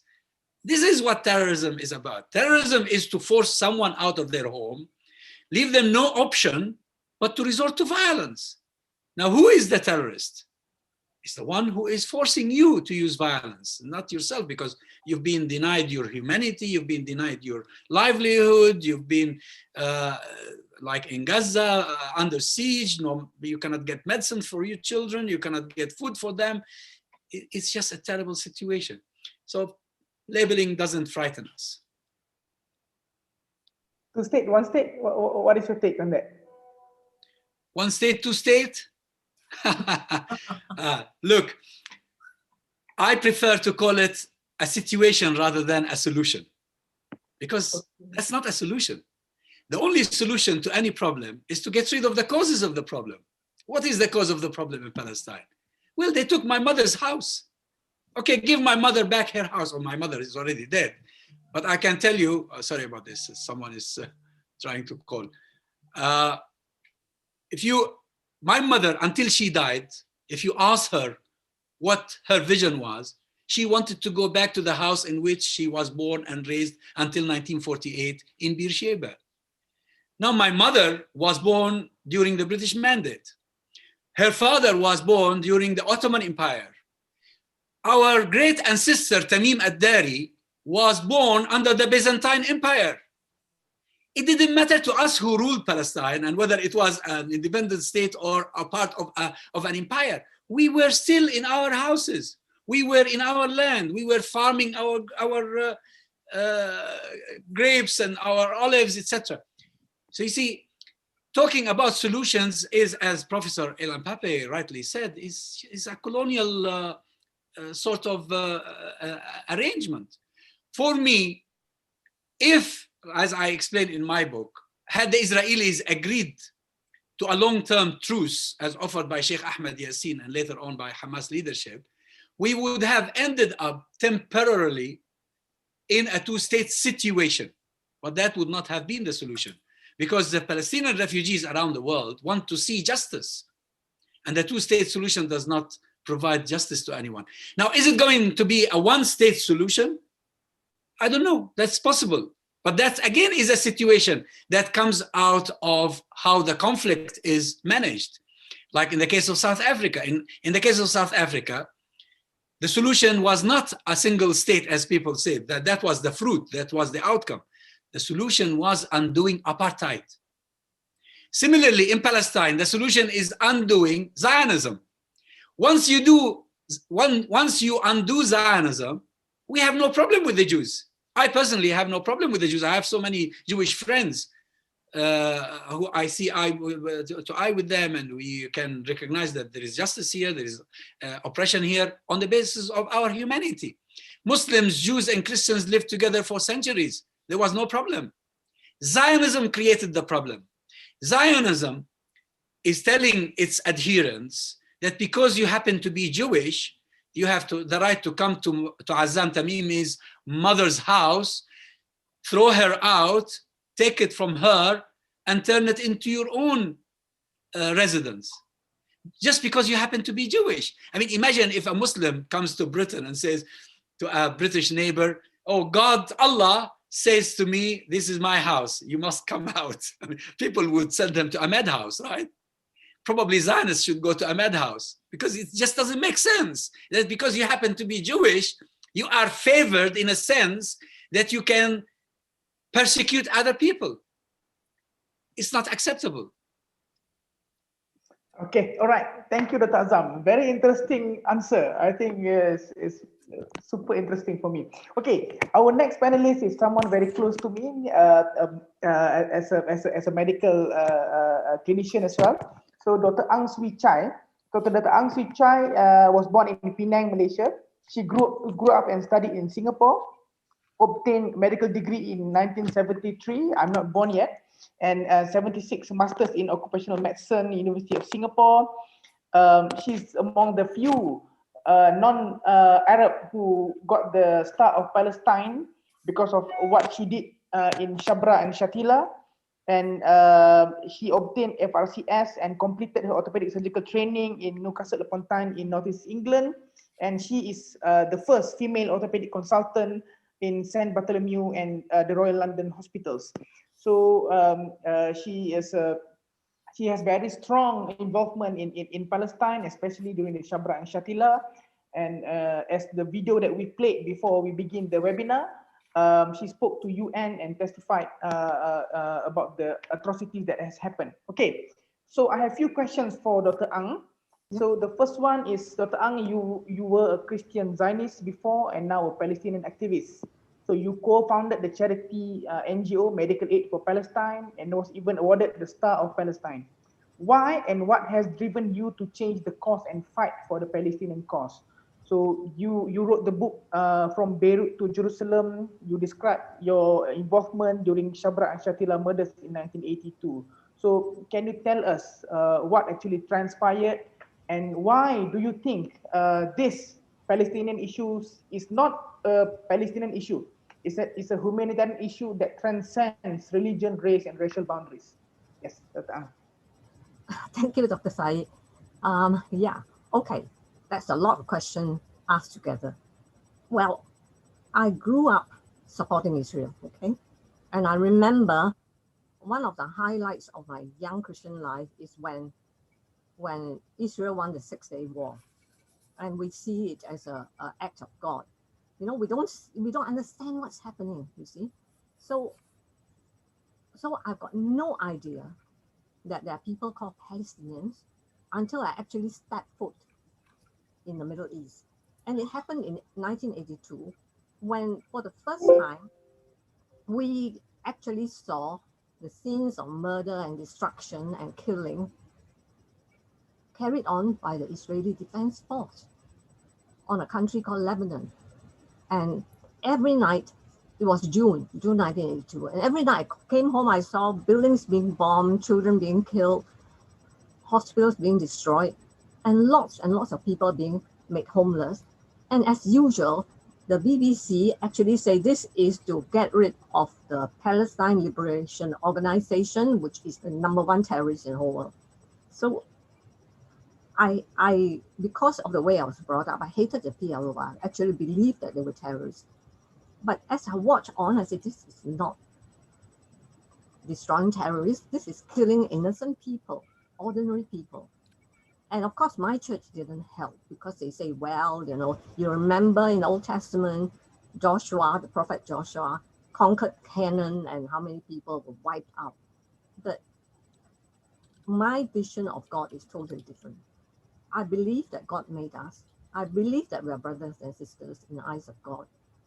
And something inside me told me that God loves the people in Lebanon as much as he loves me and loves you and the Jews. So why this? You see, it went on and on and on. So finally, an appeal came from Christian Aid asking for an orthopedic surgeon to go and treat the wounded, and I've got no choice but to resign from my work and at least do something. Otherwise, I have no peace. And it's only when I actually came to work in Lebanon, then I realized that it is not a question of PLO. It is a question of the Palestinian people. I have not treated a single PLO fighter, but I've come to see the Palestinians as human beings who suffered so much, and nothing about them has been told. They lost their homes, they were refugees, and as refugees in the camps in Lebanon, they're bombed again and again and again. Children were born refugees, they die refugees with no hope. And yet, these people are so wonderful that, you just have to love them. Azam, I'm quite sure you agree. We just have to love the Palestinians, and I begin to really love them.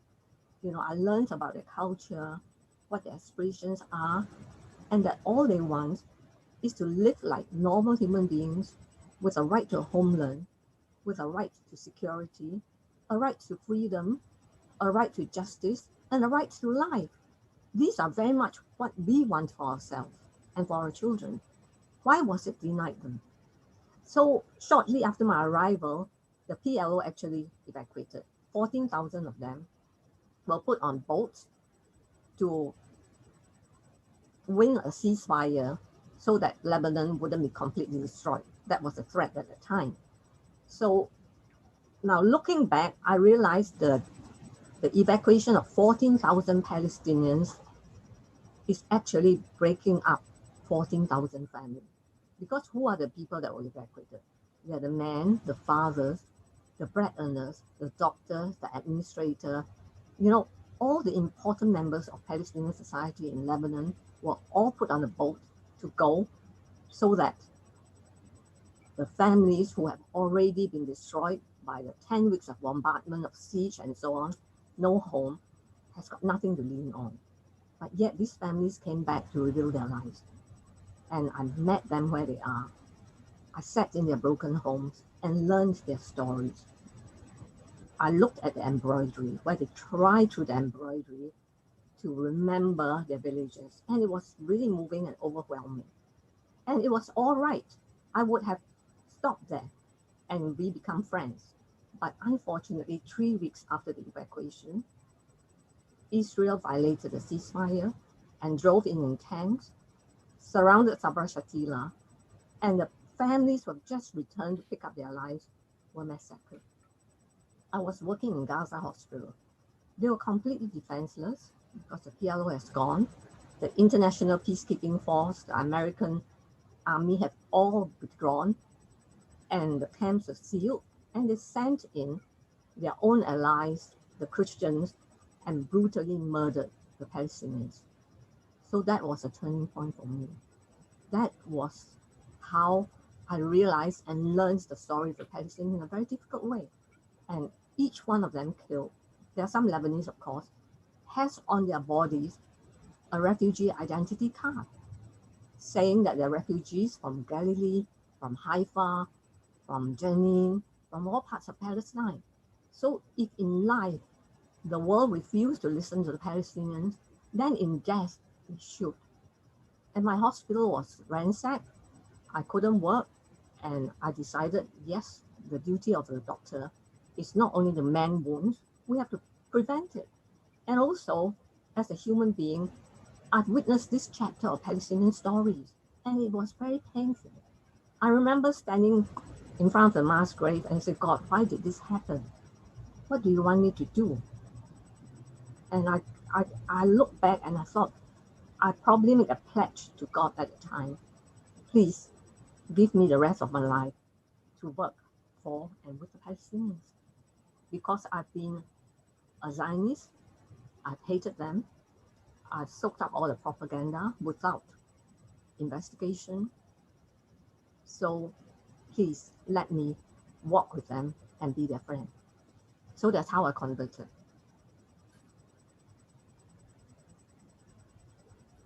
Okay, thank you so much, Dr. Ang Swee Chai. And we've seen your video before. I've shared the link. You all can see Dr. Ang's statement to the UN. I think it's very interesting. Actually, I have few more questions, but because of time, we're going to ask later in the Q&A, inshallah. So I'll pass the floor back to Dr. Lai Swat Yan. Thank you so much, because Prof. Ilan actually have to leave at 5:30. So I think for Prof. Nazari, we also allocate 10 minutes because later on after Prof. Ilan left, there's still half an hour for Dr. Azam, Prof. Nazari, and also Dr. Ang. Thank you for all your cooperation. I really appreciate it. Anyway, let me introduce Prof. Muhammad Nazari Ismail now. He's currently a professor at the Faculty of Business and Accounting, University Malaya, Kuala Lumpur, Malaysia. He was also a Fulbright scholar to the University of Michigan at Ann Arbor in 2000 and a Fulbright visiting specialist at Pfeiffer University, North Carolina in 2005.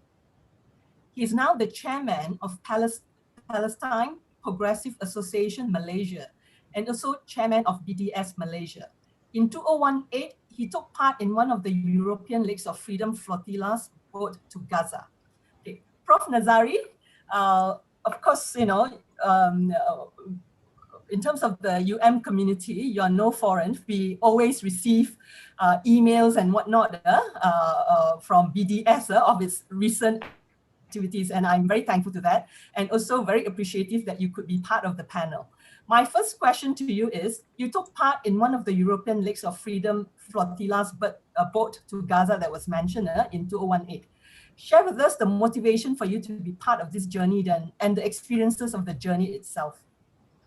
Thank you very much for having me this afternoon. Supposed to be on the panel with my teachers, Dr. Azam and Professor Ilan Pape. They may not know they are my teachers because I've been reading their books and watching their YouTube clips to understand the issue. So they are actually my professors. Now, regarding the flotilla, Dr. Ang was also on the same boat actually, but she was on the last leg. I was in the earliest leg actually in Europe between Denmark and Germany. So my participation was not as challenging as what Dr. Ang went through. She ended up being arrested by the Israeli Navy, whereas I was able to come back and took a flight from Germany back to Kuala Lumpur.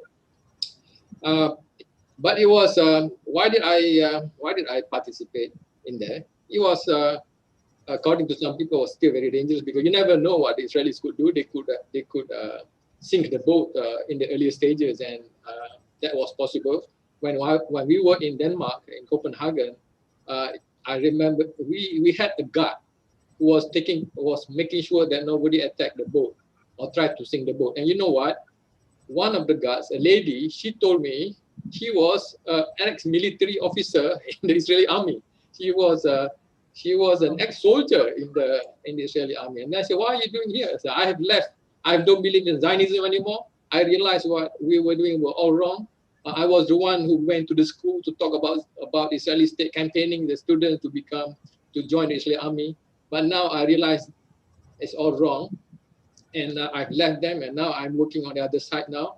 And I'm making sure that nobody destroys the boat." And she said, I asked her, "Was it easy to change your mind?" Oh, she said it was not very easy at all. It took a lot. It's not easy because of the indoctrination that she went through. She said it was very difficult to change her mind about what was happening. It was a learning experience to me. But why did I take part? Well, simply because I was invited to take part, and there's no way I can say no, because that was a project to educate the world about what was happening in Gaza.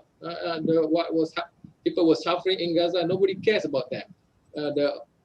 When we arrived in Germany, there was no coverage in the newspaper at all. Nobody cares in Germany. So we need a lot of effort to make sure people know that the people in Gaza are suffering. But now, of course, we know now because of the recent attack. But the fact that they are now still being blockaded, and that the US and the Europeans are still allowing the Israelis to do this to the Gaza, even though after what has happened recently, the blockade continues and they are still suffering. So we need to continue to do this, to educate people about the injustice that have been done to the Palestinians. And I learned a lot from that trip. One of the things that I learned was how the whole humanity is a struggle based on humanity, and also the people all over the world are supporting it, people who really understand the issue. The participants were, there was one American ex-CIA official, there was the Jewish lady who was the boat leader, you know, Zohar. She is the Jewish actually, yeah. She living in Spain. The captain was a Norwegian guy, and the cook was a Swedish guy, and also the co-pilot. There was a representative from the Canadian indigenous people. All of us were in the same boat. All of us together trying to educate the world to know that the Gazans are suffering and that we have to know something about it. And it was really amazing and very motivating to me. Thank you, Dr. Lai, for the question. You're welcome, Prof. You're welcome, Prof. Nazari. Yeah. Another question is, when was boycott, divestment, sanctions Malaysia established, and what are some of its success campaign stories as well as some of the challenges that you have had? Thank you very much. The BDS Malaysia was established in 2015 by some NGOs, a couple of NGOs in Malaysia, MyCare, Viva Palestina, Al-Quds Foundation, KICOM. We work together with the BDS National Committee, BNC. And basically, as you know, the BDS now, it's interesting, I remember Dr. Azam said just now, that if you are called a terrorist, then it's a badge of honor. Now I'm wearing the badge of honor because I read in newspaper that the Israelis and the Americans are calling BDS activists to be terrorists. So now I am a terrorist, being part of the BDS group, which is a badge of honor. Okay, so what we do is in Malaysia, it's not so difficult actually because Malaysia is already not having any relationship with Israel. But there are things that we need to do. For example, I just want to highlight here is that the Malaysian government still talk about this two-state solution. So we want to highlight to the Malaysian public and to the Malaysian government to understand that this is not the way ahead. The way ahead is to educate the public about the apartheid nature of Israel. So that is what we should be talking about. And Malaysia should be at the forefront of the effort to convince the international community to label Israel as an apartheid state, and also to call the world to boycott Israel, and also to boycott all organizations that are complicit with Israel. And so far, we are not doing that. In Malaysia, I'm sure some people say they admire Malaysia, but I'm telling you as a Malaysian, I'm not very satisfied because we are still allowing organizations that are complicit with Israel to operate in our country. For example, we have Caterpillar, which is being distributed by Malaysian government-linked companies. We allow G4S, the security company that works together with the Israeli military, that takes care of Israeli prisons and provides security services to the Israeli military. Right? We allow HP to operate here. Many Malaysian government departments buy computer equipment from HP. HP has been designated by the BDS movement to be on top of the list of companies that are complicit with Israel and should be boycotted. So we are not doing that yet, and many Malaysians are still not aware of that. So we have to work harder. But Alhamdulillah, there have been some success stories. We managed to stop the import of goods produced by Israeli companies. They were produced in China, but they have been sent from China, but actually they are produced by Israeli company. We managed to stop that. We managed to stop the participation of an Israeli academic in a conference organized by a local university because the BDS policy is we boycott Israeli institutions. We may not boycott Israeli individuals, but we boycott Israeli institutions. If an academic represents an institution, university, you know, universities in Israel are are complicit. They produce weapons, they do research on weapons, etc. And some of them are located in the occupied territories. So we managed to stop the participation of an Israeli academy, to stop the university from inviting him. We managed to convince the largest university in Malaysia, UiTM, to stop, to terminate its contract with Puma. Puma, as you know, is also one of our targets, because Puma is the main sponsor of the Israeli football association, and so they are complicit as well. And we managed to get almost up to now almost 100 organizations now to pledge not to buy HP products, and we need to work harder to make sure that people understand this, that they need to boycott HP, because HP is really active in helping Israel to commit human rights violations against the Palestinians. Okay. Thank you so much, Prof. Nazari, for the amazing work. We hope more and more consumers would also be more discerning. Yeah. Okay. I think because we have 7 minutes more before Prof. Ilan is due to leave, so that's why we will just prioritize, pass him some questions that the audiences have asked. I have at least two here. One is, what are your? This is from Dr. Chan Chi Kun. He asked, what are your thoughts on China's recent overtures to mediate between Palestine and Tel Aviv? That's the first. About China's ideas. Well, it's hard to say. First of all, any involvement which is not an American involvement is welcome to begin with. I mean, for too long, the whole international dimension of the attempts to mediate came from Washington with disastrous consequences. But I'm not sure that the Chinese angle at this very moment in time would be more helpful. I mean, it would be interesting to see and hear what they have to offer. So I wouldn't cancel it, on the spot.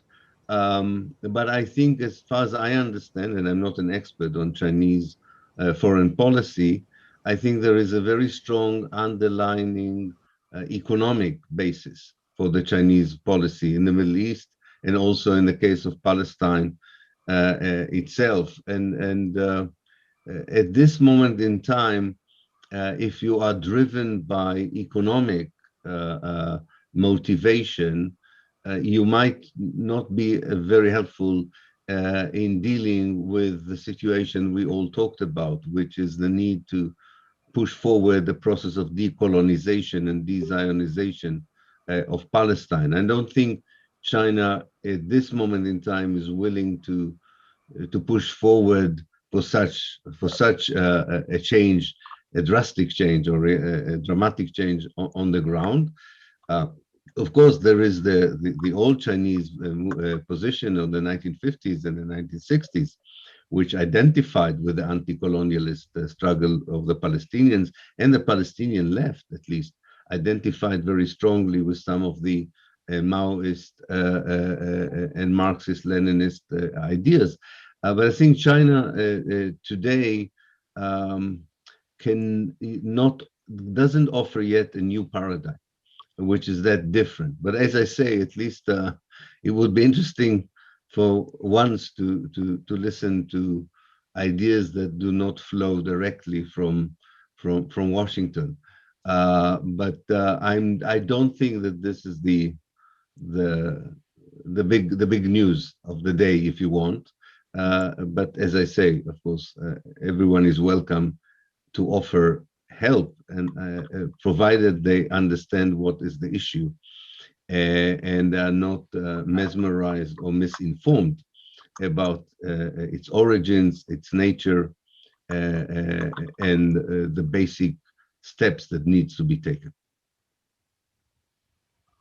Prof. Ilan, here's a question from Fatima Idris. She's asking, what is the ordinary Israeli Jews' view, stance on a one-state solution? Yes, a good question. Well, the vast majority of the Jewish electorate in Israel is not interested in two-state solution and not interested in one-state solution. They're interested in retaining the status quo.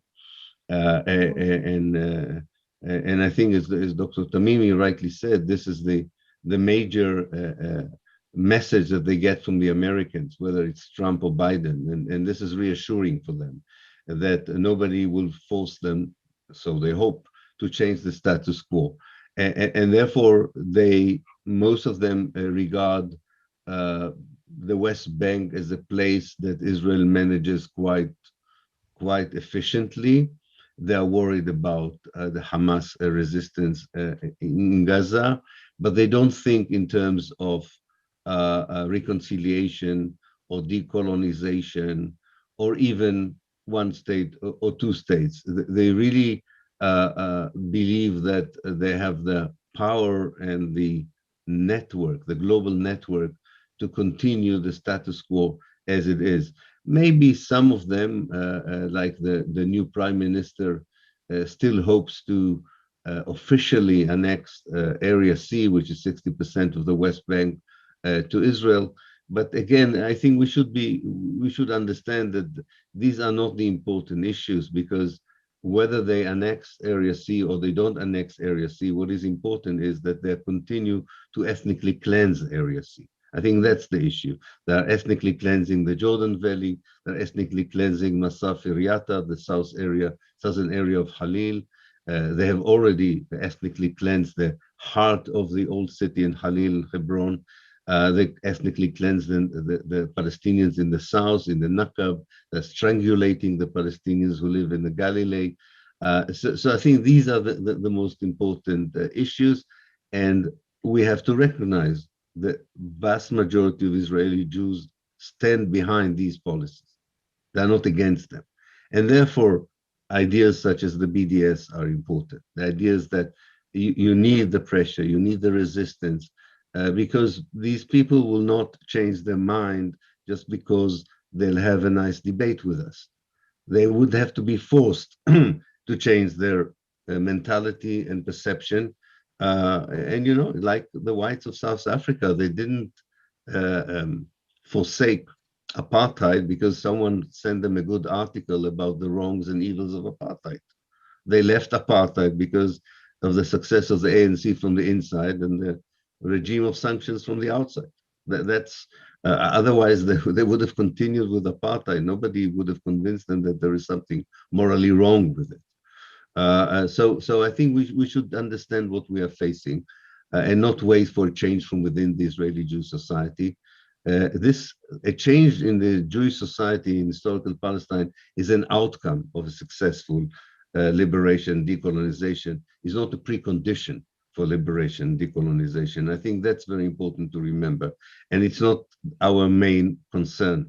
Our main concern is really how to bring it about, despite the fact that the vast majority of them would try to object to this. Prof. Ilan, can I ask you your indulgence to answer one last question? Yes, of course. I know you have to leave at 5:30.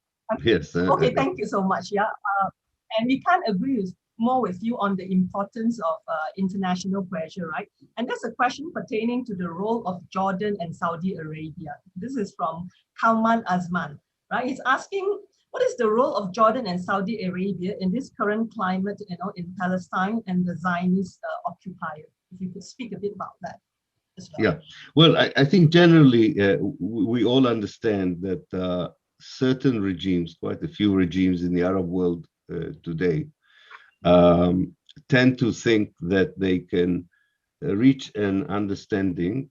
In the case of Jordan, an official understanding, that is official bilateral diplomatic relations. In the case of Saudi Arabia, an tacit, informal relations, but there's not much of a difference with Israel as a best means of safeguarding their own regimes, and probably more importantly, from their point of view, as a way of establishing stronger ties with the United States. Maybe in the case of Saudi Arabia, there is a fear of Iran, but I think that's a bit inflated by the Saudis to justify policies inside Saudi Arabia and the connection with America, rather than a genuine fear. This is part of an old story. beginning with the arrival of Zionism in Palestine, and which, as you know, coincided with liberation movements in the Arab world, which eventually decolonized much of the Arab world. The post-colonial Arab states should be seen as made of, like any other normal society, of political elites and the civil society, so to speak. And I think also even in Jordan and Saudi Arabia today, the civil society of this generation, like the civil society of the previous generation, understand the importance of the liberation of Palestine, connect the liberation of Palestine to the future of the Arab world as a whole, and the same enthusiasm that led the young Arabs to volunteer to struggle with the Palestinians in the 1936 uprising is there today, and we saw it in the Arab Spring, wherever it was possible to demonstrate. The Arab regimes have a different story and a different history, and not always willing to reflect what their societies want them to do with regard to Palestine. I think in this respect, this is what kind of characterizes Jordan and Saudi Arabia. The case of the Jordanians really deserves probably a longer answer, but which I don't have time for. The whole Hashemite story of arriving in the eastern part of the Jordan River in 1921, and with the help of the British becoming an Arab state with a royal house that had established quite good connection with the Zionist leadership before 48, had a tacit understanding before the 48 events, and so on. A very complex relationship with the Palestinians, with a large Palestinian society in it. I do think that when we always understood it, that the decolonization of Palestine, the de-Zionization of Palestine, would have a very positive effect on the Arab world.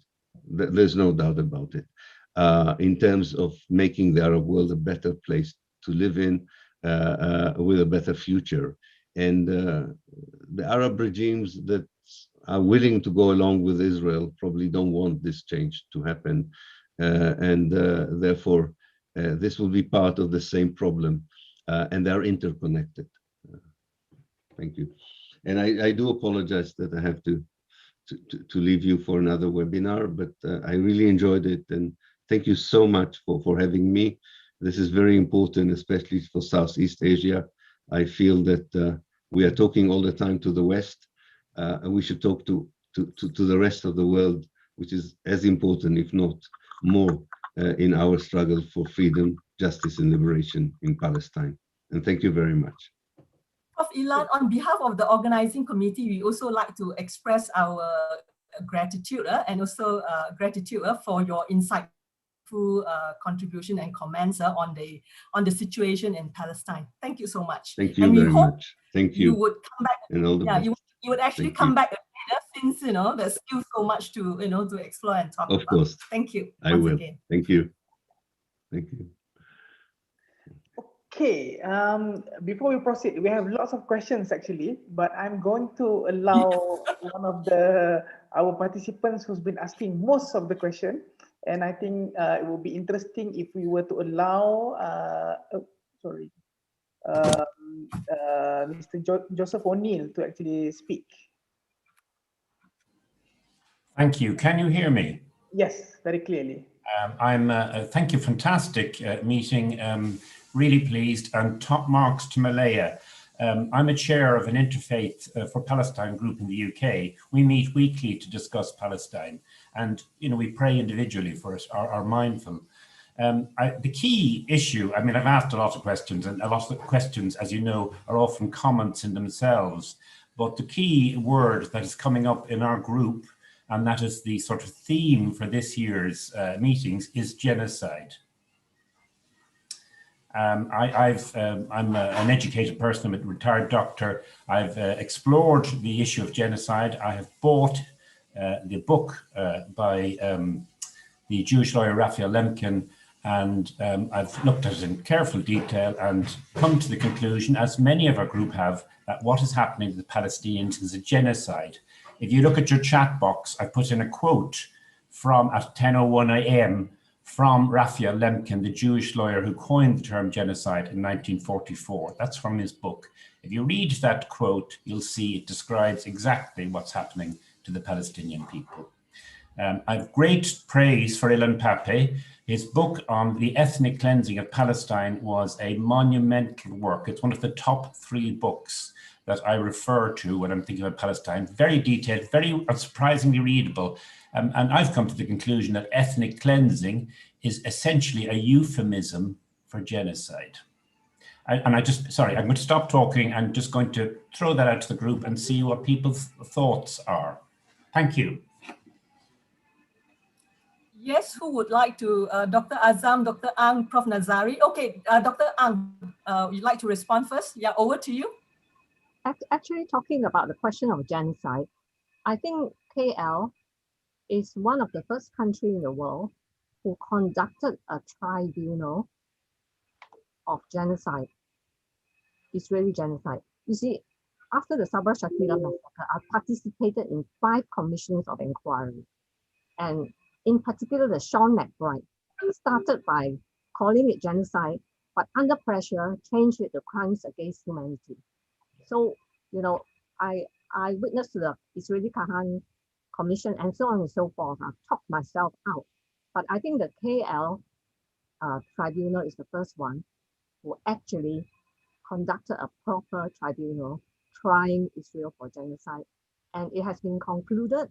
And I just wish that members who organized that should send the findings to you all, okay? But it's the action that we need. The documentation is there. Mm-hmm. It's based on what's happened in Gaza, killing families upon families, and Sabra and Shatila, killing more than 3,000 defenseless people. Any of the other panelists wants to respond to that?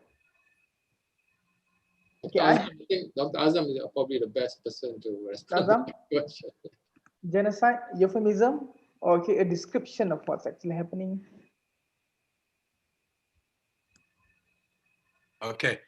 Well, I mean, if what's been happening in Palestine is not genocide, then what's genocide?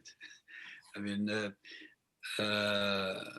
Palestinians in 1948, most of the Palestinians were driven out of their land. But what is really interesting about this is not what the Israelis did, but actually what we have documented of what they had been intending to do. The very remarks made by Ben Gurion and other founding fathers of this Zionist entity, actually they were candid about the fact that they were going to drive the Palestinians out. They did not massacre large numbers of Palestinians in terms of ratios, but the massacres they perpetrated, they intended to be publicized quite well, so that the rest of the Palestinians were horrified and driven to seek shelter elsewhere. And this is what happened to my mother and her family. See, my father is from Hebron, from Al Khalil. My mother was born and raised in Beersheba. When they heard the news of what happened in Deir Yassin and other areas where Zionists entered and massacred everybody indiscriminately, they thought they had no chance of surviving. They had no means of defending themselves. So they sought shelter elsewhere in the hope of coming back. They took their keys with them. They left their belongings inside the houses. Arab governments at the time told them, we will do the job for you. We will finish off the Zionists, and then you come back. You can come back in a week or two. But actually, none of the Arab governments at the time was free. They were all part of the remnants of colonialism. It was a conspiracy. It was a conspiracy to enable the Zionists to establish their entity in Palestine. And one of the main tools of Zionism has constantly been wiping out the indigenous population. They're following the example of what happened in America, in the Americas. They're following the example of what happened elsewhere in the world. Interesting. My next question will be to both Dr. Ang Swee Chai and Dr. Azam Tamimi. This is a question from David Halpin. So he asks, global opinion has been stronger after the last convulsion of killing and maiming, but the mainstream media has swept the issue away once again. What actually motivates the Western leadership, aside from common psychopathy or anything, in always supporting Israel in its habitual racism and criminal actions? So what motivates them actually? And the second part of the question is why especially the Church of England complicit? David Halpin said that he realized that Israel always features via the Old Testament, the Amens, the Alleluias, and in the services that he attended. So that's the question. I think that will answer a similar question by James String, who asked that Israel escalated violence will actually embarrass the Jewish diaspora and Zionist supporters to distance themselves from the Zionist project. So please, Dr. Ang and Dr. Azam. Please go ahead. Dr. Ang, Swee Chai, you want to answer first? Dr. Azam, I think I can do the Old Testament part. Okay, but you go first, okay? Thank you. Okay, thank you. Well, you see, this has very much to do with what was known as the Jewish problem in Europe. Europe had a problem with its Jewish population. They perpetrated crimes against the Jews out of racism, out of different other motivations. And eventually they came to the conclusion, together with a group of secular Jews, that the solution to the Jewish problem is to create for them a homeland elsewhere, a homeland that would be safe for them, far away from the pogroms and all the persecution. And initially, the Zionist movement was not acceptable to the Jews. The majority of the Jews rejected it, continued to reject it. But then came the Holocaust. And the Holocaust provided the best justification for the Zionist ideology. The Zionist, I remember once I had a debate with a rabbi in a synagogue in London, in the heart of London, and I was reminding him of the history of Zionism, and he said, "You don't have to tell me all of this. I know it very well. Our old rabbis did not believe in Zionism, but then Hitler came and proved the Zionists to be right." So it was the Holocaust that proved the idea that Europe was not safe for the Jews to be a right idea. And this gives rise to the sense of guilt.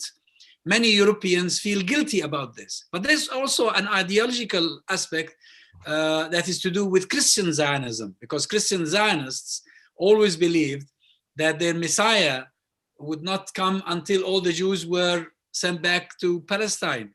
So there is also this element. But leaving all this aside, politically, Israel today is the last remaining colonial project of the West. They feel it's theirs. It belongs to them. It's their daughter, or it's their spoiled son.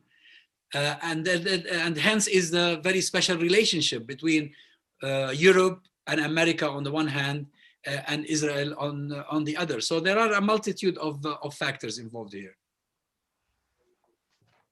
Okay, Dr. Ang, want to respond?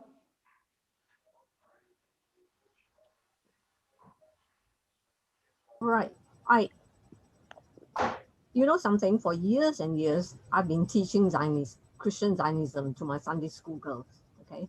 Joshua fought the Battle of Jericho, David and Goliath, and so on and so forth, that this land is given to the Jews. That time we don't use the word Jews, the chosen people of Israel by God. Okay, I actually, when I think of it, I actually talk like one of the settlers. So when I came back from Sabra and Shatila, I said, my goodness, what on earth is wrong with Christianity? So I have to reread the whole Bible to understand what exactly is in the Bible. And it is a lot of things that has been misunderstood and misquoted. I don't have time to go through it all, but just say that the land belongs to the Jews.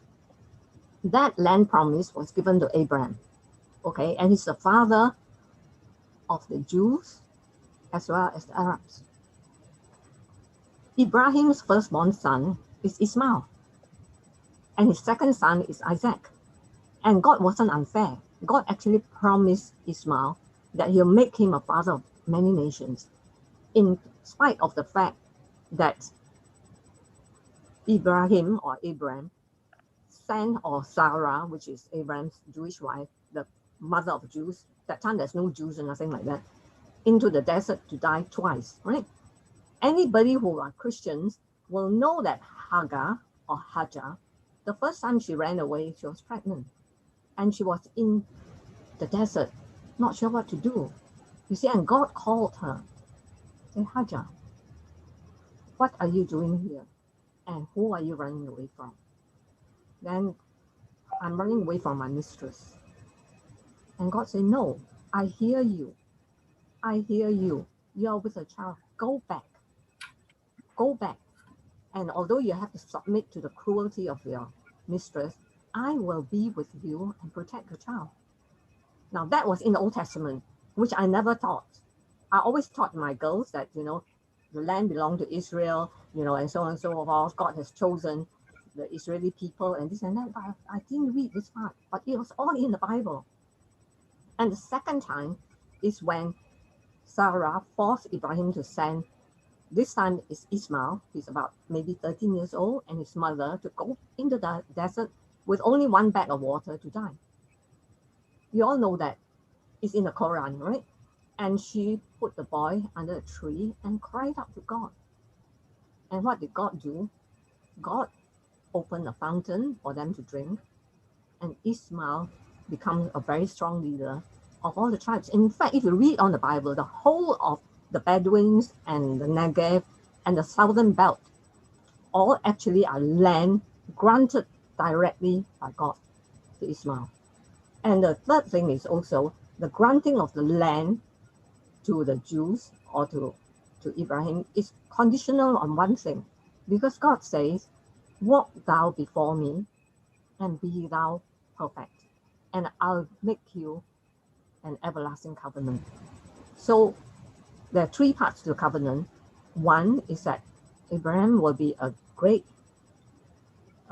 father of the tribes, right? But the most important third covenant is that through him, all nations will be blessed. Now, this one is controversial because we believe that Jesus, the Messiah, actually came from Ismail, came from Isaac, but it is open to everybody as a blessing from God. So there's no possessiveness. You see, I think in the covenant in the Old Testament, is God does not make a covenant carte blanche. There's always a condition. Walk thou before me and be thou perfect. And about the covenant of Messiah, he says that because you offer your son to me, I will offer my son to the world. You see, so if you read, I think it's also in the Quran, because I always talk to my Palestinian friends, is it true? Is it in the Quran as well? And they say yes. So really, there's no argument for it, okay?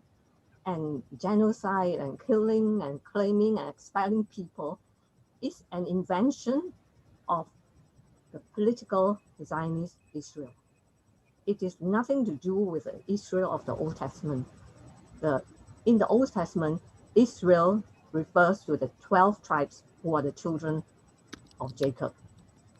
And Ismail also have a lot of children, and his children also have a lot of tribes. So that those were the days. So I read it again and again and again. I can find nothing to say that, this land belongs to you forever. It belongs to both. And the seed of Abraham, in Hebrew, seed is not a plural word, not a singular word. Seed means the seed, children, which means Ismail, Isaac, and the other children of Abraham later on. Okay, it's a very short take. I don't want to start theology going on. I can go on for hours. Okay. Okay. All right. Can I just read the last 3 questions here, and then we allow any of the panelists to actually respond. So there's one question about BDS by Joseph O'Neill again. We boycotted all of apartheid South Africa, not just the Bantustans. Why are we not boycotting the whole of the genocidal Jewish state? And I think this question will be best answered by Prof. Nazari, and probably Prof can update the boycott movement in Malaysia and so on and so forth. And the next 2 questions, what are your thoughts on the new Israeli PM, Naftali Bennett? And what further effects do you foresee on the current situation in Palestine with the coming position? And the one thing that I'm interested as well is another question about Israel Shah, about the religious ideology underlying the genocide in Palestine. So do we need to revisit, and what is your opinion on this? Okay, all right, probably we start with Prof. Nazari first. Okay, thank you very much. The other questions will require a lot of time, so I will just be very, very brief. The question is, should we boycott the whole of historic Palestine under the control of the Israelis, the Zionists now? Yes. We in Malaysia, the BDS Malaysia has got the stance that we boycott the whole of Israel. We don't say that we only boycott companies that only operate in the settlements. That is the stance of the Americans movements, also the Europeans, because they start from a more difficult basis. For our basis, we start from a higher basis. We don't have any relationship with Israel. Malaysia does not have any relationship with Israel, and we do not recognize the state of Israel. And therefore, we do not condone any relationship with the illegal state of Israel. So any products that come from Israel are not, we call Malaysians to boycott completely. So it's not only boycotting companies that operate in the West Bank or occupied territories, but we boycott any Israeli company, any Israeli institution. So I hope that is very clear as far as BDS Malaysia is concerned. Of course, we also want to call Malaysians to work harder, because many Malaysians are not aware of the issue of Palestine and are not aware of the apartheid nature. And as you can see from the survey that you did at the beginning, people are still talking about the two-state solution.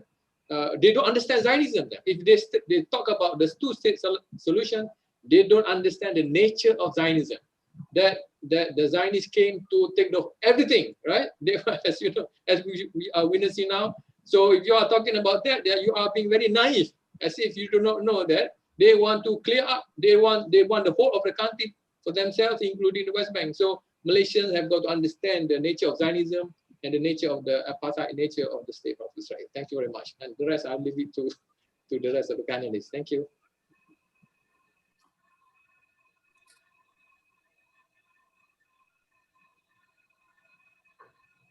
Okay, Dr. Azam, any response?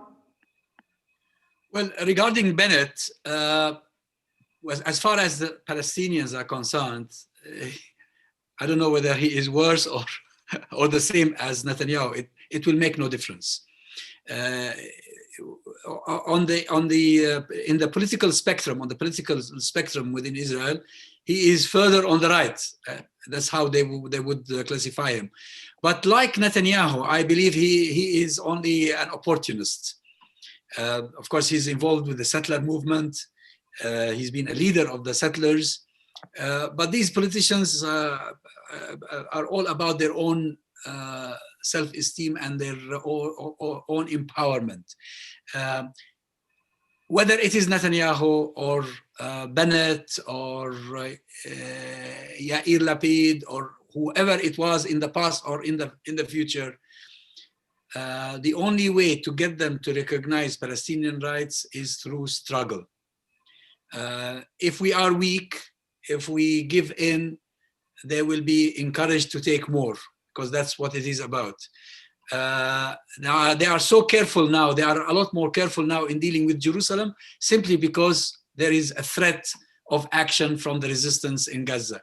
Had there been no such threat, they would have done the unthinkable.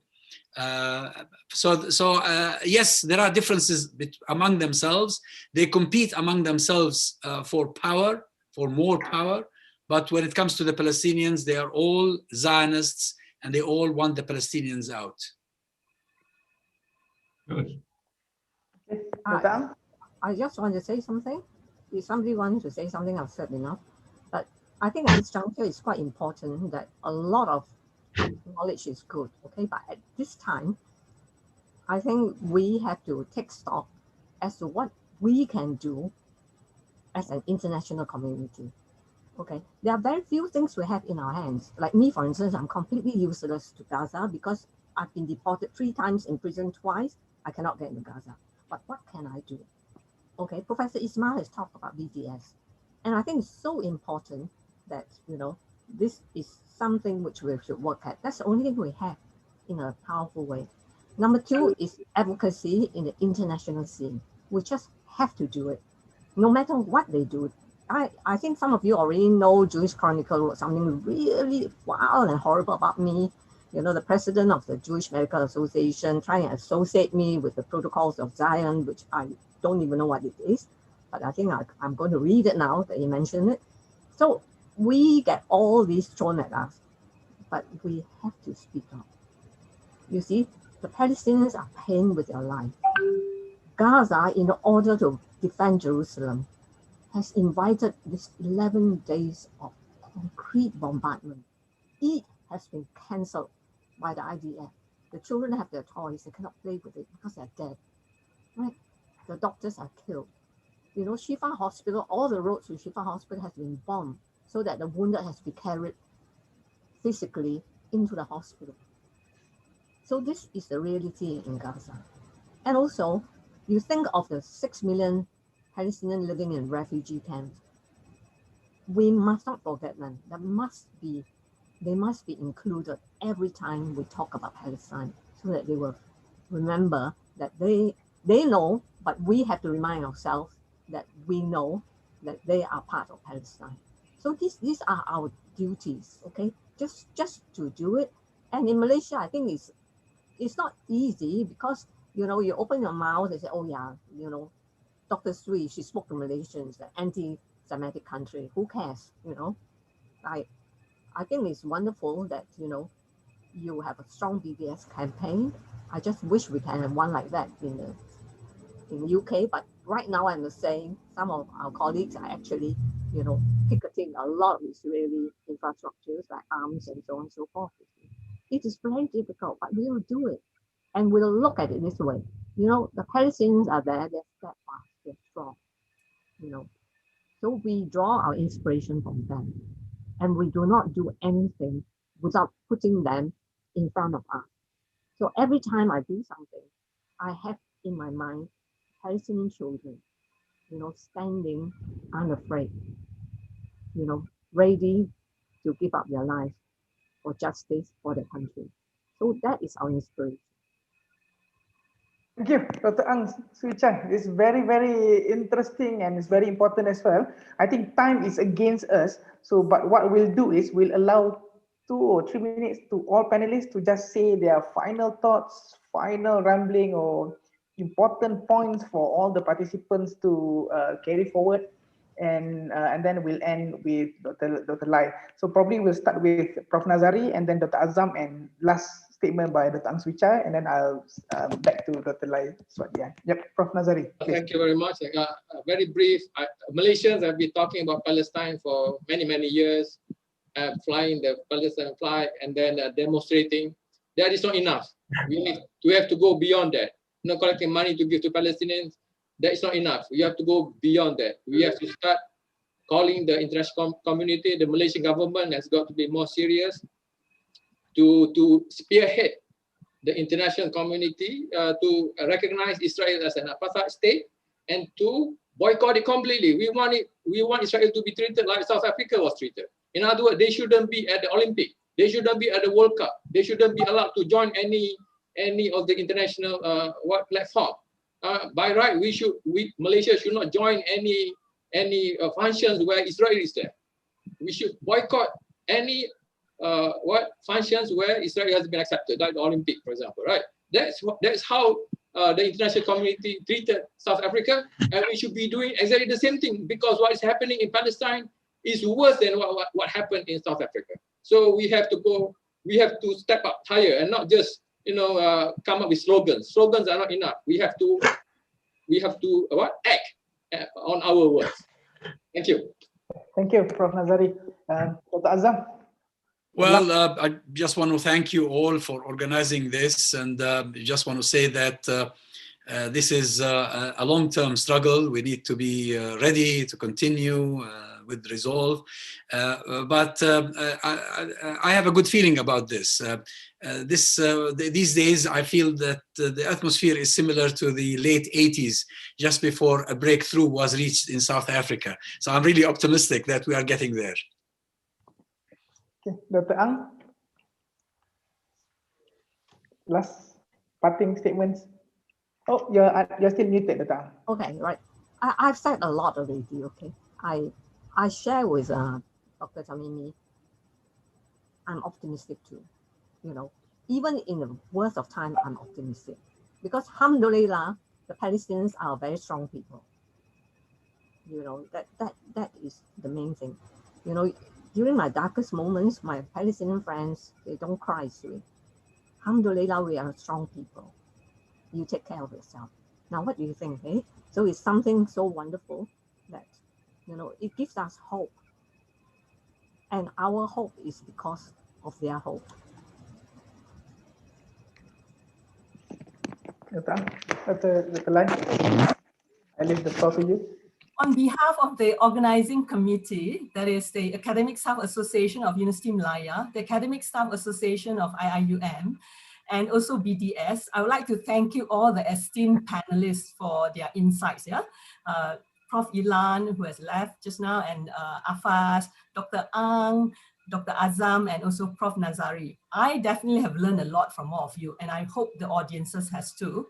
And I hope from here on, we will continue to support, to act in Prof. Nazari's phrase, to continue to act in support, whether either as an individual or collectively, for the quest, for the cause, for the Palestinian cause to, to liberate themselves.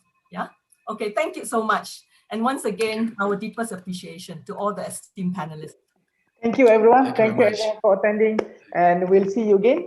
This recording will be live on IIM official YouTube and also BDS Malaysia Facebook as well. So please do view again. Okay. Assalamualaikum. Assalamualaikum. Good evening. Assalamualaikum, everyone. Shukran. Bye.